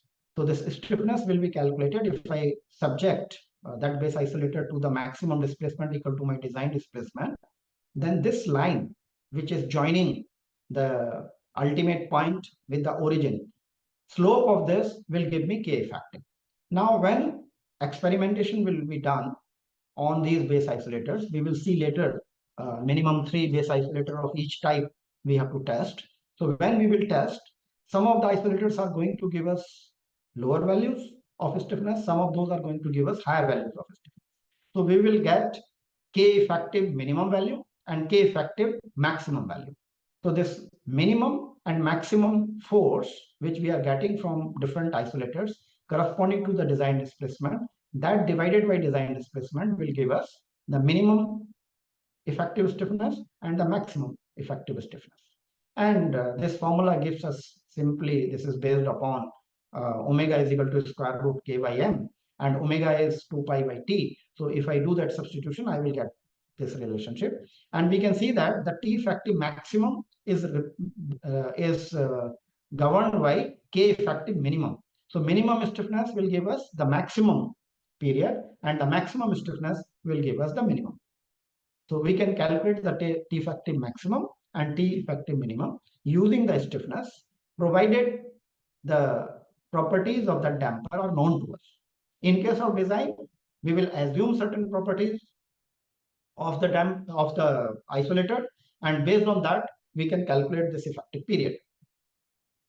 Then within a building, there will be a number of dampers, and there can be some eccentricity in the building. Center of mass and center of stiffness of these dampers may not coincide. So center of stiffness is the stiffness provided by these dampers, and center of mass is that representing the mass of the building, and these may not coincide. So there may be sometimes an eccentricity, and due to this eccentricity, there will be a torsion.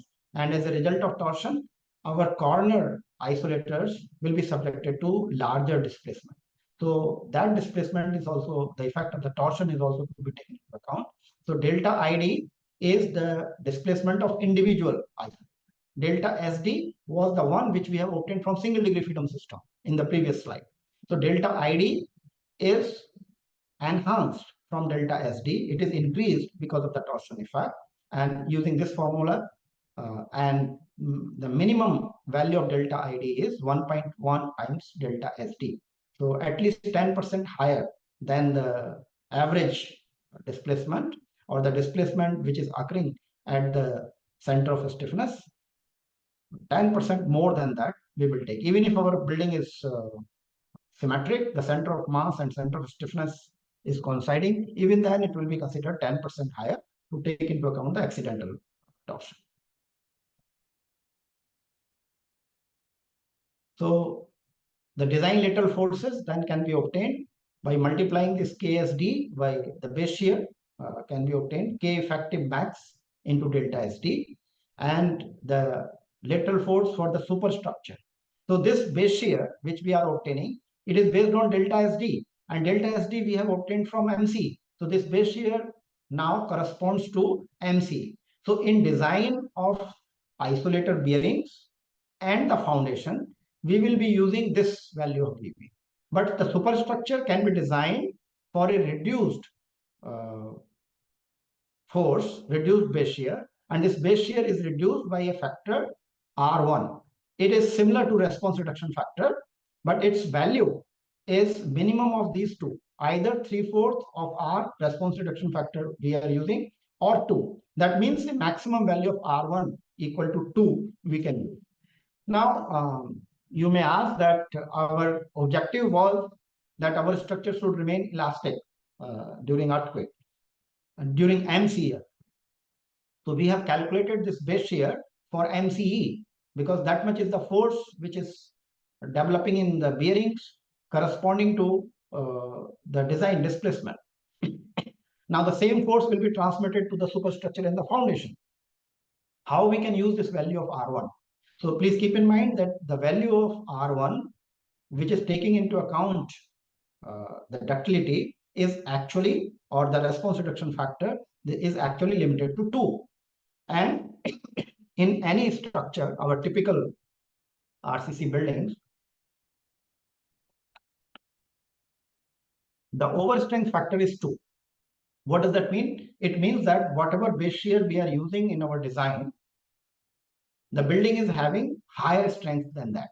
And that higher strength is because we are using characteristic strength, which has 95% confidence level, and we are using some partial factors of safety in our design. So due to that, the actual yield strength of our building will be higher, roughly 2 times. So this takes care of that too. And even when our structure will be designed with this value of R1 equal to 2, it will be just at yield during MC earthquake. So actually it will be elastic. There will be no damage. The damage in any structure will start when the displacement increases beyond the yield displacement.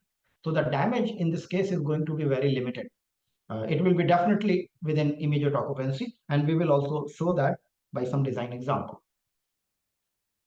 Then minimum design lateral force, there is a limit. Using base isolation, we can reduce the force, but still a minimum force is to be considered in the design. And this minimum force is that if the same building was considered to be fixed base, but the period corresponding to the isolated period.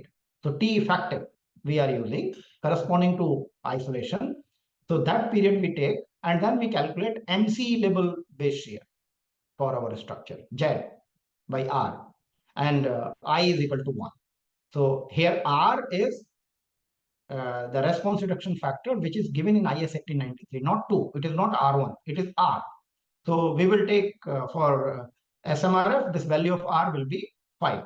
So we take the real value or actual value given in IS 1893 for R, and then we calculate the MC base shear, but with increased period. And whatever that base shear we get, our design lateral force for the superstructure cannot be less than that. Then the design wind force, which we are getting for 1.5 times the design wind load. Because during the wind, we cannot allow our isolation device to yield or to slide. Because if it starts sliding under wind, and wind is a sustained loading, it is not reversing its direction. So if it is sliding, it can fail. The movement displacement can be more than its maximum capacity. So we do not allow, we have to design our base isolation in the building in such a way that the sliding should not occur under wind loading. So if a structure is in high wind zone, we can't take advantage of isolation there because wind may be governing. And in that case, in any case, our structure is to be designed for 1.5 times that load, even if we are providing base isolation to reduce. And there is no point in reducing the load below the wind load. Then the 1.5 times the shear force required to activate the isolation system means activation of isolation system means that in case of a LRB bearing where the yielding of the lead core occurs, and in case of friction pendulum bearing when the friction sliding occurs.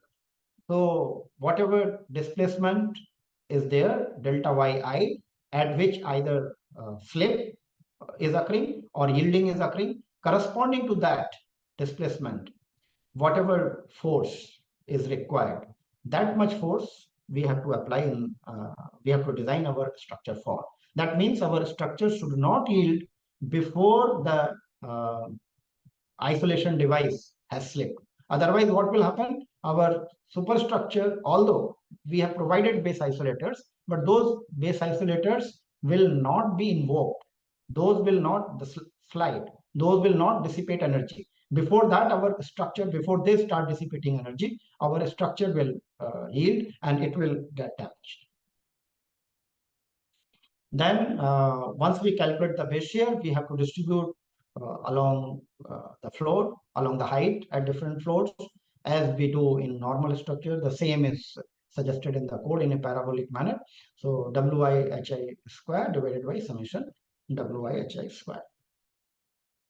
Then in case of interstory drift, there is or a stringent performance is expected. So when we are expecting stringent performance, the drift limit has to be very stringent. IS 1893 part 6 puts a limit of 0.01. Now, somehow this limit we found very stringent. Such limit is not given in any other code.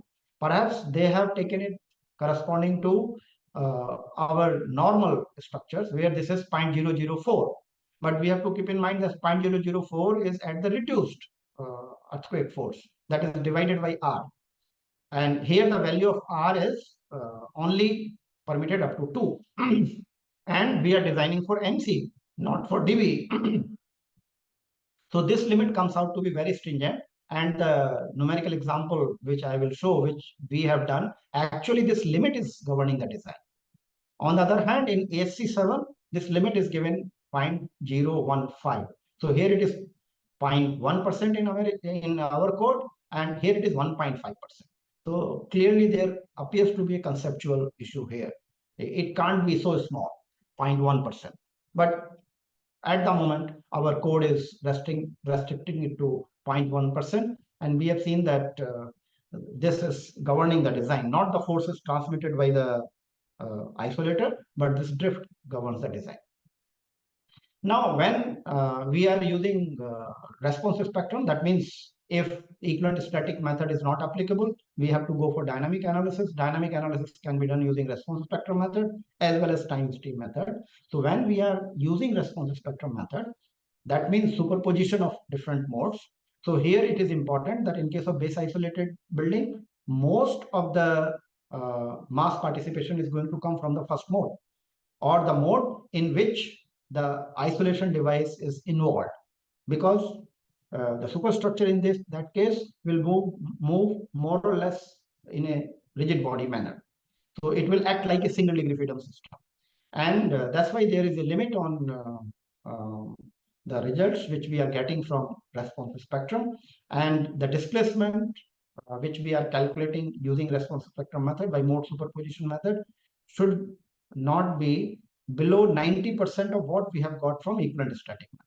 So even when we are doing responsive spectrum method, it is important to perform equivalent static analysis and to check the displacement, so that the displacement should not be below 90%. Similarly, in case of individual isolator, the corner isolator, which is having displacement delta ID, in that case, we can allow this up to 80%. And the design force, again, the design base shear, it should not be less than 90% of what we are getting from the equivalent static method, and the design force for the superstructure, which was 1 upon R times BV, that should not be less than 80% of what we are getting from equivalent static. Similar limits are also given in ASC 722. Actually, these are borrowed from there only. Then responsive spectrum method is not considered to be a very accurate method in case of base isolated buildings, because the vibration characteristics are such that most of the response is coming from the single, and the damping across different modes is not uniform. Most of the damping which is due to the base isolation, will be available only in that mode. So same damping cannot be used in higher modes. In fact, the IRC code, chapter 10 of SP114, that tells that we should use in higher modes the damping equal to 5% or whatever is available for that superstructure building. Whereas the increased damping, which we have calculated using hysteresis 1/4 pi ED by ES naught, that can be used only for that mode in which the base isolator is involved. In other modes, base isolator may not be involved. And if base isolator is not involved in those modes, then the damping, increased damping, we cannot use. So a time history analysis, whether it is linear time history analysis or non-linear time history analysis, that is more accurate. And for that, we need the selection of ground motions. So pairs of horizontal ground components of ground motions and minimum 3 ground motions are required if we are using linear time history analysis, and 7 when we are performing a non-linear time history analysis. And when we are taking these ground motions, so we should take from those earthquakes, from those records, which are representative of our site. That means the VS30, the shear wave velocity in top 30 meters should be more or less in the same range. Then the type of soil and the source characteristics consistent with dB or MC. If we want to determine the performance at dB, then it should be consistent with dB. If we want to determine the performance at MC, it should be corresponding to MC. And when we are doing design using linear method, we are using MC. So in that case, it will be consistent with MC. And these time histories for which we have selected from the past earthquakes, these within 5 kilometers of major fault, if we are taking those, these requires near fault characteristics. So we should consider if our site is within 15 kilometers. So we discussed that equivalent static method can be used only beyond 20 kilometers. So if our site is within 20 kilometers, then we will require near field time histories. And when we are considering near field time histories, those have certain special characteristics like directivity and flinch. So those characteristics needs to be considered. The ground motion should be selected in such a way that those are having those properties, those characteristics of the ground motion. Then we can scale these ground motions. It is not always possible to get the ground motions without any scaling, which can match our criteria. So we can do the scaling of ground motion, and this scaling of the ground motion should be done in such a way that SRSS is square root of sum of squares. So SRSS of 2 components, because we are considering earthquake motion which is having 2 components. So SRSS of those 2 components we will take 5% damped response spectrum of the 2 components we will develop.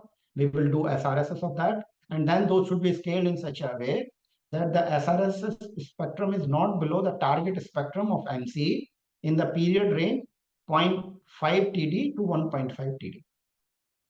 So TD is the design period, that 4 second or 3 second, whatever design period we have assumed. From 0.5 to 1.25, that is the range which is going to affect the response of our building. And in that range, the target response spectrum should, or sorry, the response spectrum, SRSS response spectrum of the 2 components of the ground motion should not fall below the target MC response. And then we have to consider multiple ground motions, and the results are to be interpreted using the envelope, the maximum value, if we are using 3 ground motions, and using the mean value if we are using 7 or more time histories. So if we are using only 3 time histories, then whichever time history is giving us maximum response, that we will consider for our acceptance criteria. If we are using 7 or more time histories, then we will take the mean response of the 7 time histories, and that mean response we will use for satisfying the acceptance criteria. Then when we are performing time history analysis, we have to do modeling of our building. Modeling will be similar to what we are doing in our fixed base condition, but there is a difference in the effective stiffness. So in case of a base isolated building, the extent of tracking is going to be less. So the effective stiffness of the superstructure can be considered more. And the moment of effective moment of inertia in case of concrete buildings, it can be taken 0.7 for beams and 0.9 for columns and shear walls. Then if we are performing a modal analysis, then modal damping, which we are providing. So the modal damping which we are providing for base isolated building, it should be less than 25% of the critical damping which we have used in our design, and 30% of the critical damping as per SC 72. So that means the modal analysis is not valid if our damping ratio is more than 25%. So the damping we will input will be maximum 25%. And for steel buildings, of course, the full section, as we are doing in case of normal analysis also, full stiffness will be used. Then there are requirements about testing of isolators. So we will design our structures based on some assumed properties of the isolators. At that time, the isolator is not available to us. Then from those assumed properties, we will finalize by performing iterations on our structure so that the acceptance criteria regarding performance of the structure is satisfied. Then those parameters will be given to the manufacturer, the vendor. He will make the dampers, and those dampers need to be tested before putting in the building. If those are satisfying the criteria which we have used in the design, it is okay. Otherwise, we have to modify our design. And through testing, we have to verify the deformation and damping characteristics of the isolator, that whatever we have considered in our design, we are getting the same from those manufactured isolators or not. And for this purpose, quasi-static cyclic test will be performed on 3 full-scale specimens of predominant type. If our building is having only 1 predominant type, or typical size of each base isolator. So 3 specimens of each size and each type are required for testing. And using quasi-static testing, we will get the force displacement behavior. And when we plot the force displacement curve for each specimen, then for a given type, there should not be, given type and size, there should not be more than 15% difference in the 3 specimens. So those 3 specimens for each type which we are testing, the maximum difference allowed is 15%.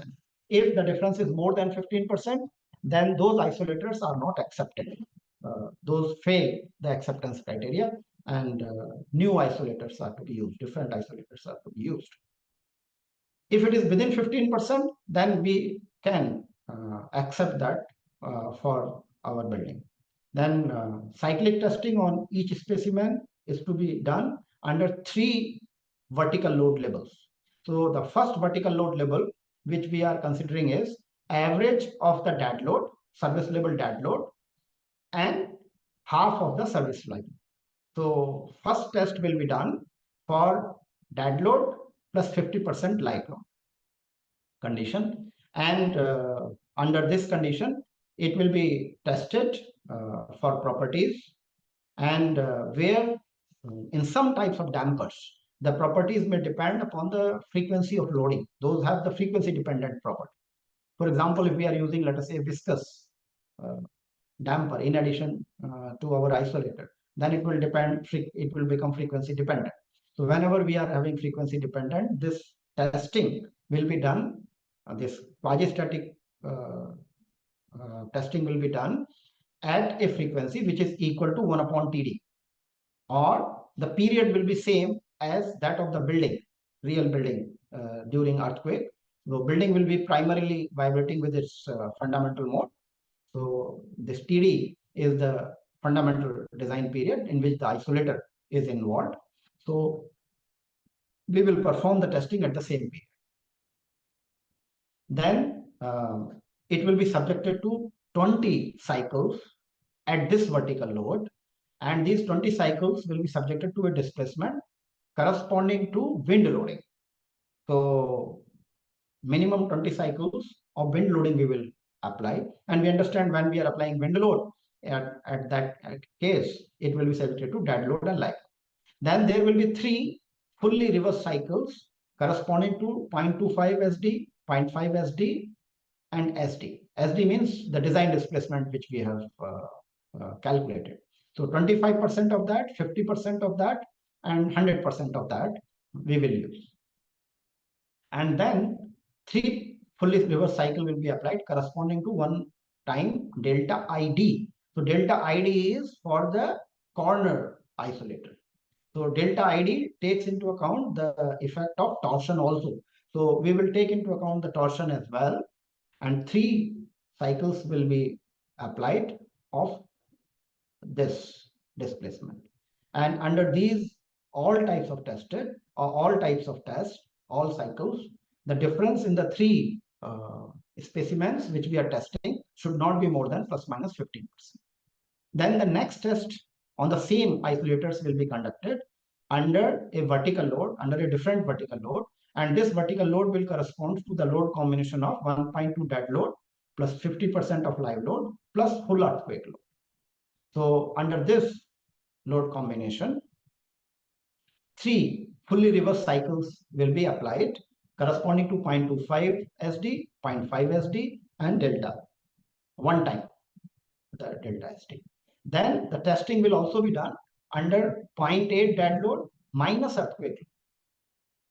So when the earthquake, vertical component of the earthquake is acting upward, so that will cause upward force, and in that case the dead load will be considered only 80% of the dead load. And suppose under this condition a bearing comes out to be in tension, then the design is to be revised. So isolators are not allowed to come in tension under any condition. So even under this condition, 0.8 dead load minus earthquake load, if it is subjected to tension, we have to revise the design in such a way that there is no tension in the isolator.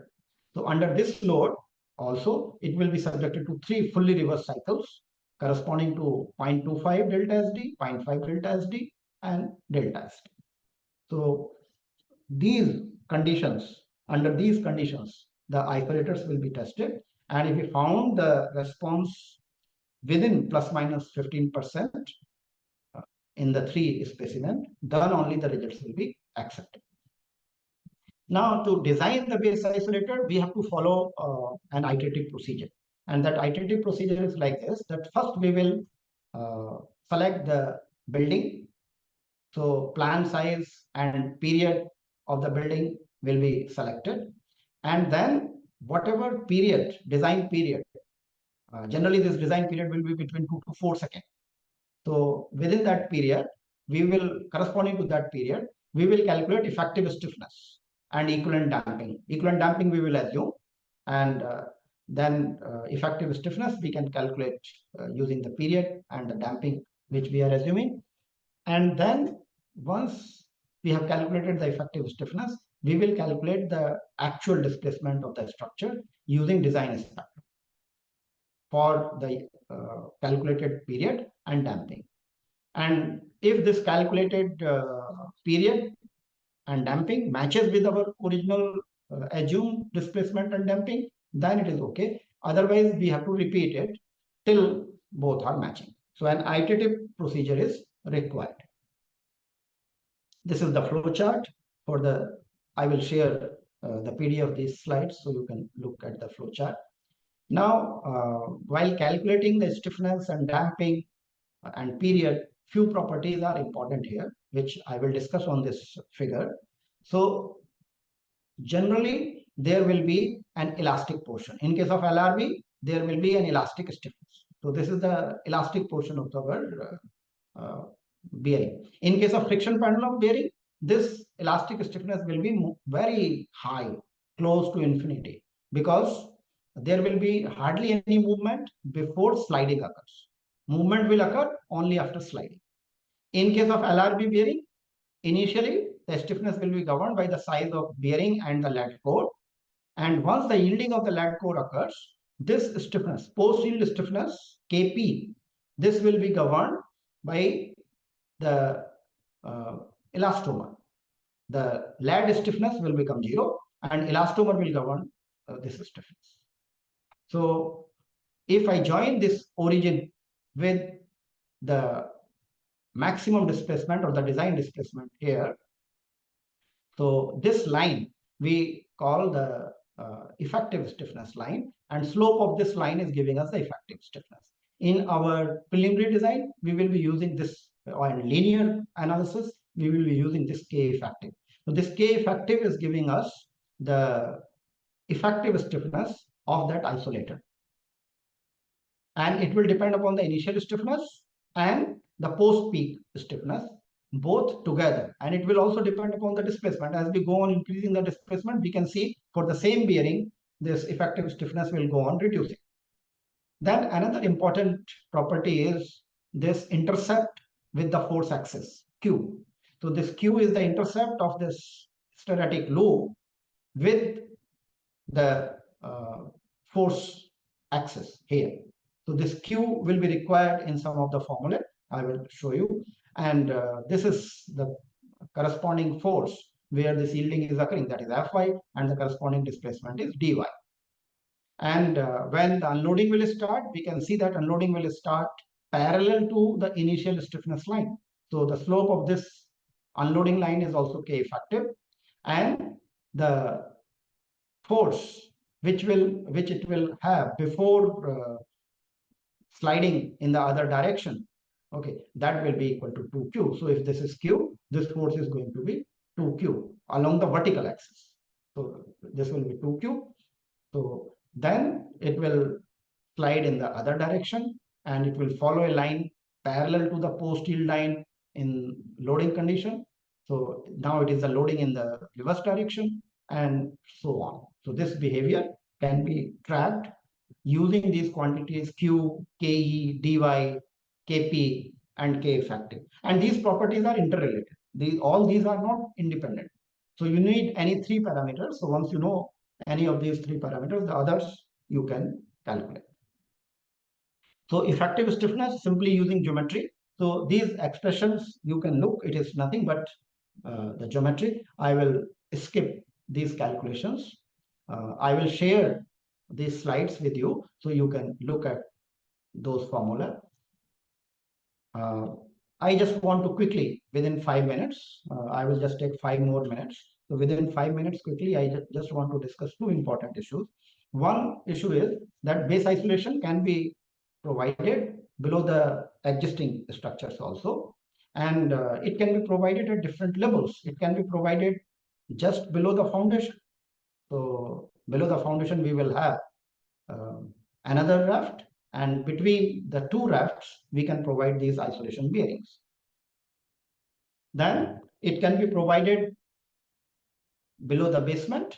So if the building is having the basement, so we can have at the founding level of the basement. We can also have these at the ground level, at the top of these basement columns. We can provide here. In some structures, it is provided even at the first floor level. For example, in case of Bhuj earthquake, Bhuj hospital, the base isolations are provided at the first floor level, at the top of the ground story columns. Now, in case of existing buildings, there are some interesting examples where the building is supported on some props and the soil is removed, and then the bearings have been provided below those also. We did a design example. I will quickly go through. Details are available here. So I'm not going into the details where the base isolators are provided. Two types of base isolators we considered, LRB and friction pendulum. And we calculated the performance using these two. We did nonlinear analysis also, performance-based design for performance evaluation we did. And we selected ground motions, all those steps which I have discussed, all those steps were taken. Now here you can look at the performance which we achieved. So this is the performance of the fixed base building. And this is showing the pushover curve of the fixed base building. The green dot here, this is representing the immediate occupancy level. So immediate occupancy level is the one. And this building in fixed base conditions was designed using NDMA guidelines. So NDMA guidelines, if some of you might have seen for hospital buildings, it is already saying that the buildings are to be designed for MC. level of earthquake. So these were designed for MC level earthquake. And you can see that when we have designed those at MC level earthquake, and then we calculated their response under DB and MC. So under MC, it is very close to IO. Here in X direction, it is just crossing the IO. One member here is just crossing the IO performance level. And here all the members are, even under MC, are below IO. So the guidelines which are given in by MDMA, if we follow those for even fixed base buildings, we can achieve immediate occupancy. But there is a difference. Under this design also, there are some hinges which are forming, because you can see from the pushover curve also, yielding has occurred. We have not crossed IO, even under MC, but some hinges, yielding has occurred. Those hinges are still within IO. Now, this is the performance of the same building, 7-story building, hospital building, when it is designed using base isolation. So this is the pushover curve. In this pushover curve, because isolator is also there, so you can see that here the isolator has yielded. And if we continue it further, here the structure is yielding. So yielding of a structure is occurring here. And that's why IO is occurring somewhere here. So in this range, it is the sliding or deformation in the bearing is occurring. No yielding of the structure has occurred. The structure has yielded here. And these are the performances obtained using static analysis, nonlinear static, that is pushover, and nonlinear time history. So one thing you see here is that the nonlinear static and nonlinear time history, those are giving close results. There is not much difference. But of course, nonlinear time history is more accurate. The good observation for us is that the nonlinear static pushover analysis is giving conservative results in both the cases, and there is not much error. So pushover analysis can be safely used for regular buildings. Another thing you see here is that none of the buildings has yielded. IO is quite far away, but even yielding, which is occurring here, that is also not occurring. And that's why we have not shown the yield pattern, because no hinge has occurred, no yielding has occurred. The advantage of base isolation we are getting is in performance of non-structural components. I told you that if we follow the guidelines of NDMA and we design our structure for NC in place of DBE, we are getting immediate occupancy performance level even under fixed base condition. But the floor accelerations there are much larger. When we use base isolation, here you can see the comparison of the floor acceleration. So peak floor acceleration is compared here. This graph is corresponding to the fixed base building. In this case, we are getting the peak floor acceleration something like 0.4 G here. Whereas in case of base isolated building, it is 0.1 G. So it has reduced to 1/4. So most of the equipments here can continue performing at 0.1 G under 0.4 G acceleration. Those might have been damaged. This is the floor response spectrum. Floor response spectrum is giving the acceleration on different equipments having different periods. So it is the period of the non-structural components. So as the period of the non-structural component varies, the acceleration acting on that also changes. So in the top figure, this is for the fixed base building. So in case of fixed base building, some of the equipment, depending on their period, if the period was close to 0.5 second, then those were getting as high as 2.2 or 2.25 G PGA, if those were at the roof. So you can see here, this is at the base, and as we go along the height, the PGA goes on increasing. Now, in case of base isolated building, even at the top, we are getting the maximum less than 0.3. So you can see that not only the PGA here is reduced, the spectral acceleration has also been reduced drastically up to 1/8 here. So all the equipments, irrespective of what period they are having, will be much safer when we are using base isolation. We can see here the comparison of the peak floor spectral acceleration. So earlier I have plotted PGA or PFA, peak floor acceleration. Here it is peak floor spectral acceleration.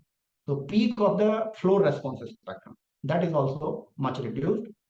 Interstory drifts are also much reduced. So drift sensitive non-structural components like the services and piping, that also will be much safer when we are using base isolation. Just last, a word of caution. When we are using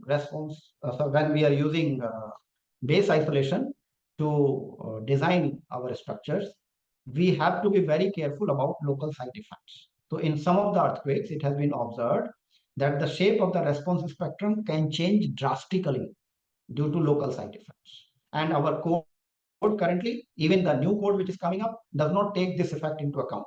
So shape of the response spectrum which is given in the code is also an average shape. It does not take into account the exact site conditions. So theoretically, it was known for long that in case of a ground motion on rock and near field, we will get the peak corresponding to 0.3 second. Whereas in case of a far field site where soil is there, the peak can occur anywhere 1 to 2 seconds. So it can occur at much longer period. But what was observed during Kathmandu earthquake, Gorkha earthquake, and in Kathmandu, which is a deep alluvial valley, it was very dramatic. So the peak occurred somewhere close to 4.5 seconds. So, and you recall the building which we have designed using base isolation, that was also having the period here, 4 seconds. So such building, if it was having a period here, perhaps it was not subjected to such large forces. Now, if you have made its period 4.4 seconds, then it is almost in the peak region. So this is very important, that we should know that where we are expecting, at what period we are expecting the peak of our site specific response spectrum. So this site specific study is a must, especially when our building is not on rock site. So when the building is on alluvium site, deep alluvium site, then the site specific study to determine the period corresponding to which we are expecting the peak of our ground motion. This is very, very important. Otherwise, this base isolation, not only it is not going to help, it will worsen the performance of our building, which would have otherwise survived the earthquake. Now, because of the base isolation, we have pushed it into the peak range of the responses. So, thank you. That's what I wanted to discuss. Now we can take up the questions. If there is any, I will unshare my screen.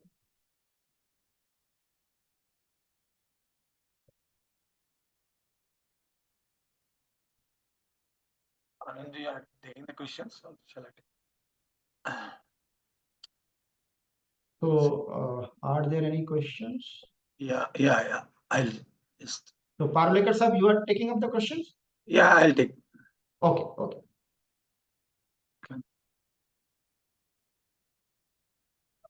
First one is how much axial load of the columns can it take? What are the bearing parameters and how to decide which isolation is to be used from vertical load point of view? Okay. So, you can use, I mean, there is a lot of flexibility. You can use a small number of large size isolation bearings or a large number of small size bearings. So that choice you have. And whatever load parameters you have, the vendor will be able to design the base isolation for that. You have to provide how much vertical load is coming on one bearing, and there is a lot of range. So base isolation bearings are available for buildings as well as bridges where the loads are much higher. So a large range is available. So whatever you require, you will get. Only thing is you have to decide the vertical load, the period which you want to achieve, and the damage that you have to specify. How the next question is how the concrete column reinforcement be fixed with base isolator. I don't think reinforcement will be directly connected. Right. So as I have shown that there will be two rafts and isolator will be between those two rafts if it is provided at the foundation level. So isolation device will be connected to the slab at the top, and if it is on a pedestal, its bottom plate will be anchored into the pedestal below. Or if it is being provided at the, let us say, first floor level, so the bottom plate of our isolation device will be anchored into those columns. But the longitudinal reinforcement of the columns will be cut off there. It will be truncated at that location. It will not continue through the base. Similar to normal structures, it will be Normal basically basically it will be below foundations, not nothing Yes. to do with it. Then next question is what is the criteria for selecting 3 time histories? Sorry, I couldn't. What is the practical? Criteria for selecting 3 time histories. So I have discussed that criteria, that we have to select those time histories in such a way that their response spectrum should not fall below the targeted response spectrum, MC response spectrum in this case, when we are designing. More details I have in this presentation. So when I will share the PDF copy of this presentation, you can see from there. Next is, sir, in buildings, LRB and slider can be used together. Please explain behavior of base isolated building in higher modes. Can base isolation system will be used in buildings at site classification type E? Okay. It's very Answer to all those questions is yes. But thing is that you have to perform when you are doing it for site class E, you have to do a site specific analysis. And you have to determine the characteristics of the response spectrum. And if your site is very soft, then the site period may be quite long. It may come out or it may coincide with the period of the isolation itself. So in that case, you can't use isolation. So if that soft soil is for a small depth, the site period is not that long, you can use it. But if the deep deposit is there, then you have to calculate the period and you have to decide whether the base isolation will be helpful there or not. Yeah. Next is the expected question. What is the cost of base isolating as compared to new building, equivalent new building? Any idea? Very difficult to say that because not many buildings are being constructed. Very few buildings have been constructed. Only thing I can say is that it is costly. Sir, any idea after the Bhuj Hospital, any major building has been constructed? Bhuj Hospital, we know. Yes, one building I am aware in Dehradun. Recently, I came to know about it. In Dehradun, there is State Disaster Management Center. Okay. So their building they have been isolated. Then in Delhi, GTB hospital is there. So one block in that hospital they have isolated. I have heard about one hospital, army hospital also, which they have isolated one block. And any building which has been retrofitted with base isolators in India? No, not in our country. Yeah.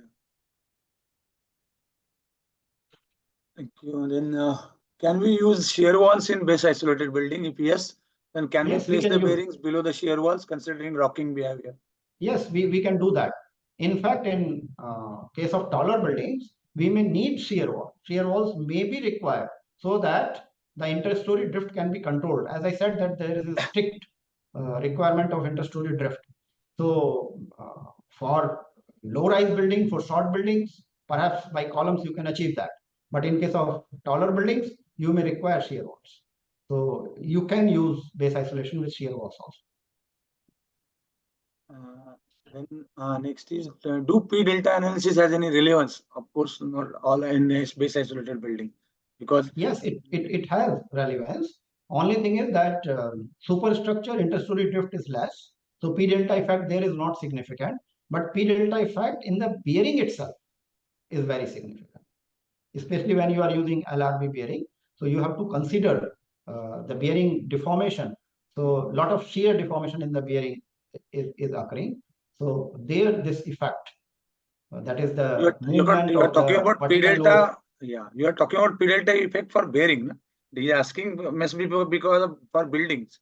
So buildings it is Yeah, in case of building, it will not, as I said, that in case of superstructure, it will not be that significant because our interstory drift ratios are very low. much less. Those are controlled. How to consider the rotational stiffness of the isolators for finite element analysis? No, these isolators are not allowed to rotate. These are connected to a very rigid system of beam.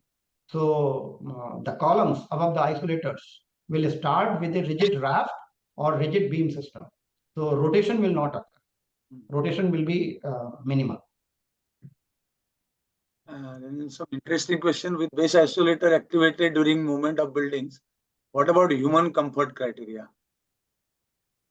Yeah, so human comfort will be much better in case of base isolation. Although we do not design for human comfort because if we design at MCE to provide human comfort, that will be perhaps too much.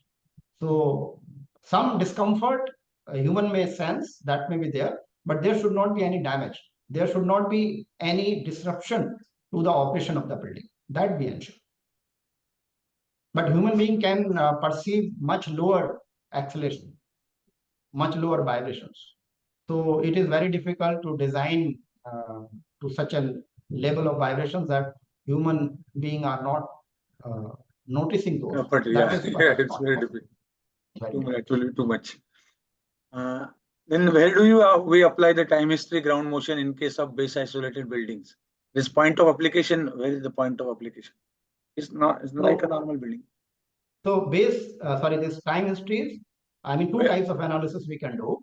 We can doing fixed base analysis, where we are not considering the effect of soil. So there we are applying the ground motions at foundation level, whether it is base isolated building or fixed base building. In both cases, it will be applied at the foundation. Foundation. There is one information given by Mr. Bhushan in Bharuch, one building designed by IIT Kanpur for base isolation. There is Essenza building in zone 3, 4-storied.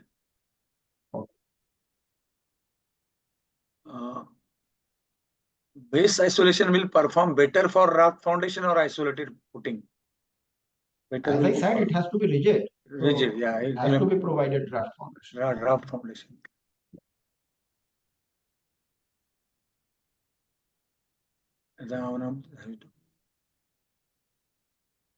As you said in one of the slides that height of the building should not be more than 20 meters for base isolation. No, I think that is for equivalent static method only. So for high rise method, what is the solution? So there is no restriction for applying base isolation with height of building. Restriction is only on the method to be of analysis to be used. But if the building is very tall, then its own period may be 4 seconds. Then base isolation is not going to help much there. Yeah, I think that's all. The questions are not too many. I can request Mr. Okay, so thank you. Yeah. Thank you very much. Thank you very much, sir. I will request And please go ahead with your ceremony. You can take the vote of thanks. Yeah. Hello, good evening, everybody. Am I audible? Yes. So I'm here just for a brief vote of thanks. Firstly, I thank today's eminent speakers. They have really enlightened us, and the presentation have been very interesting on the topics. Secondly, I also thank all the participants for attending in such a large number. And finally, the EFC team for their hard work in making the webinar successful. And before we disperse, I would like to point out the services that we offer at Epicons Consultants Private Limited. It's on your screen also. Structural design, proof checking of tall buildings, structural audits, assessment and NDT, concrete quality monitoring services, project management consultancy, architecture and detail engineering, and last but not the least, training through EFC. So with that, I thank everybody, and I think we can conclude today's webinar. Thank you. Thank you, sir. Thank you, sir. Thank you. Thank you. Yeah. Bye bye. Take care. Bye bye. Bye. Bye.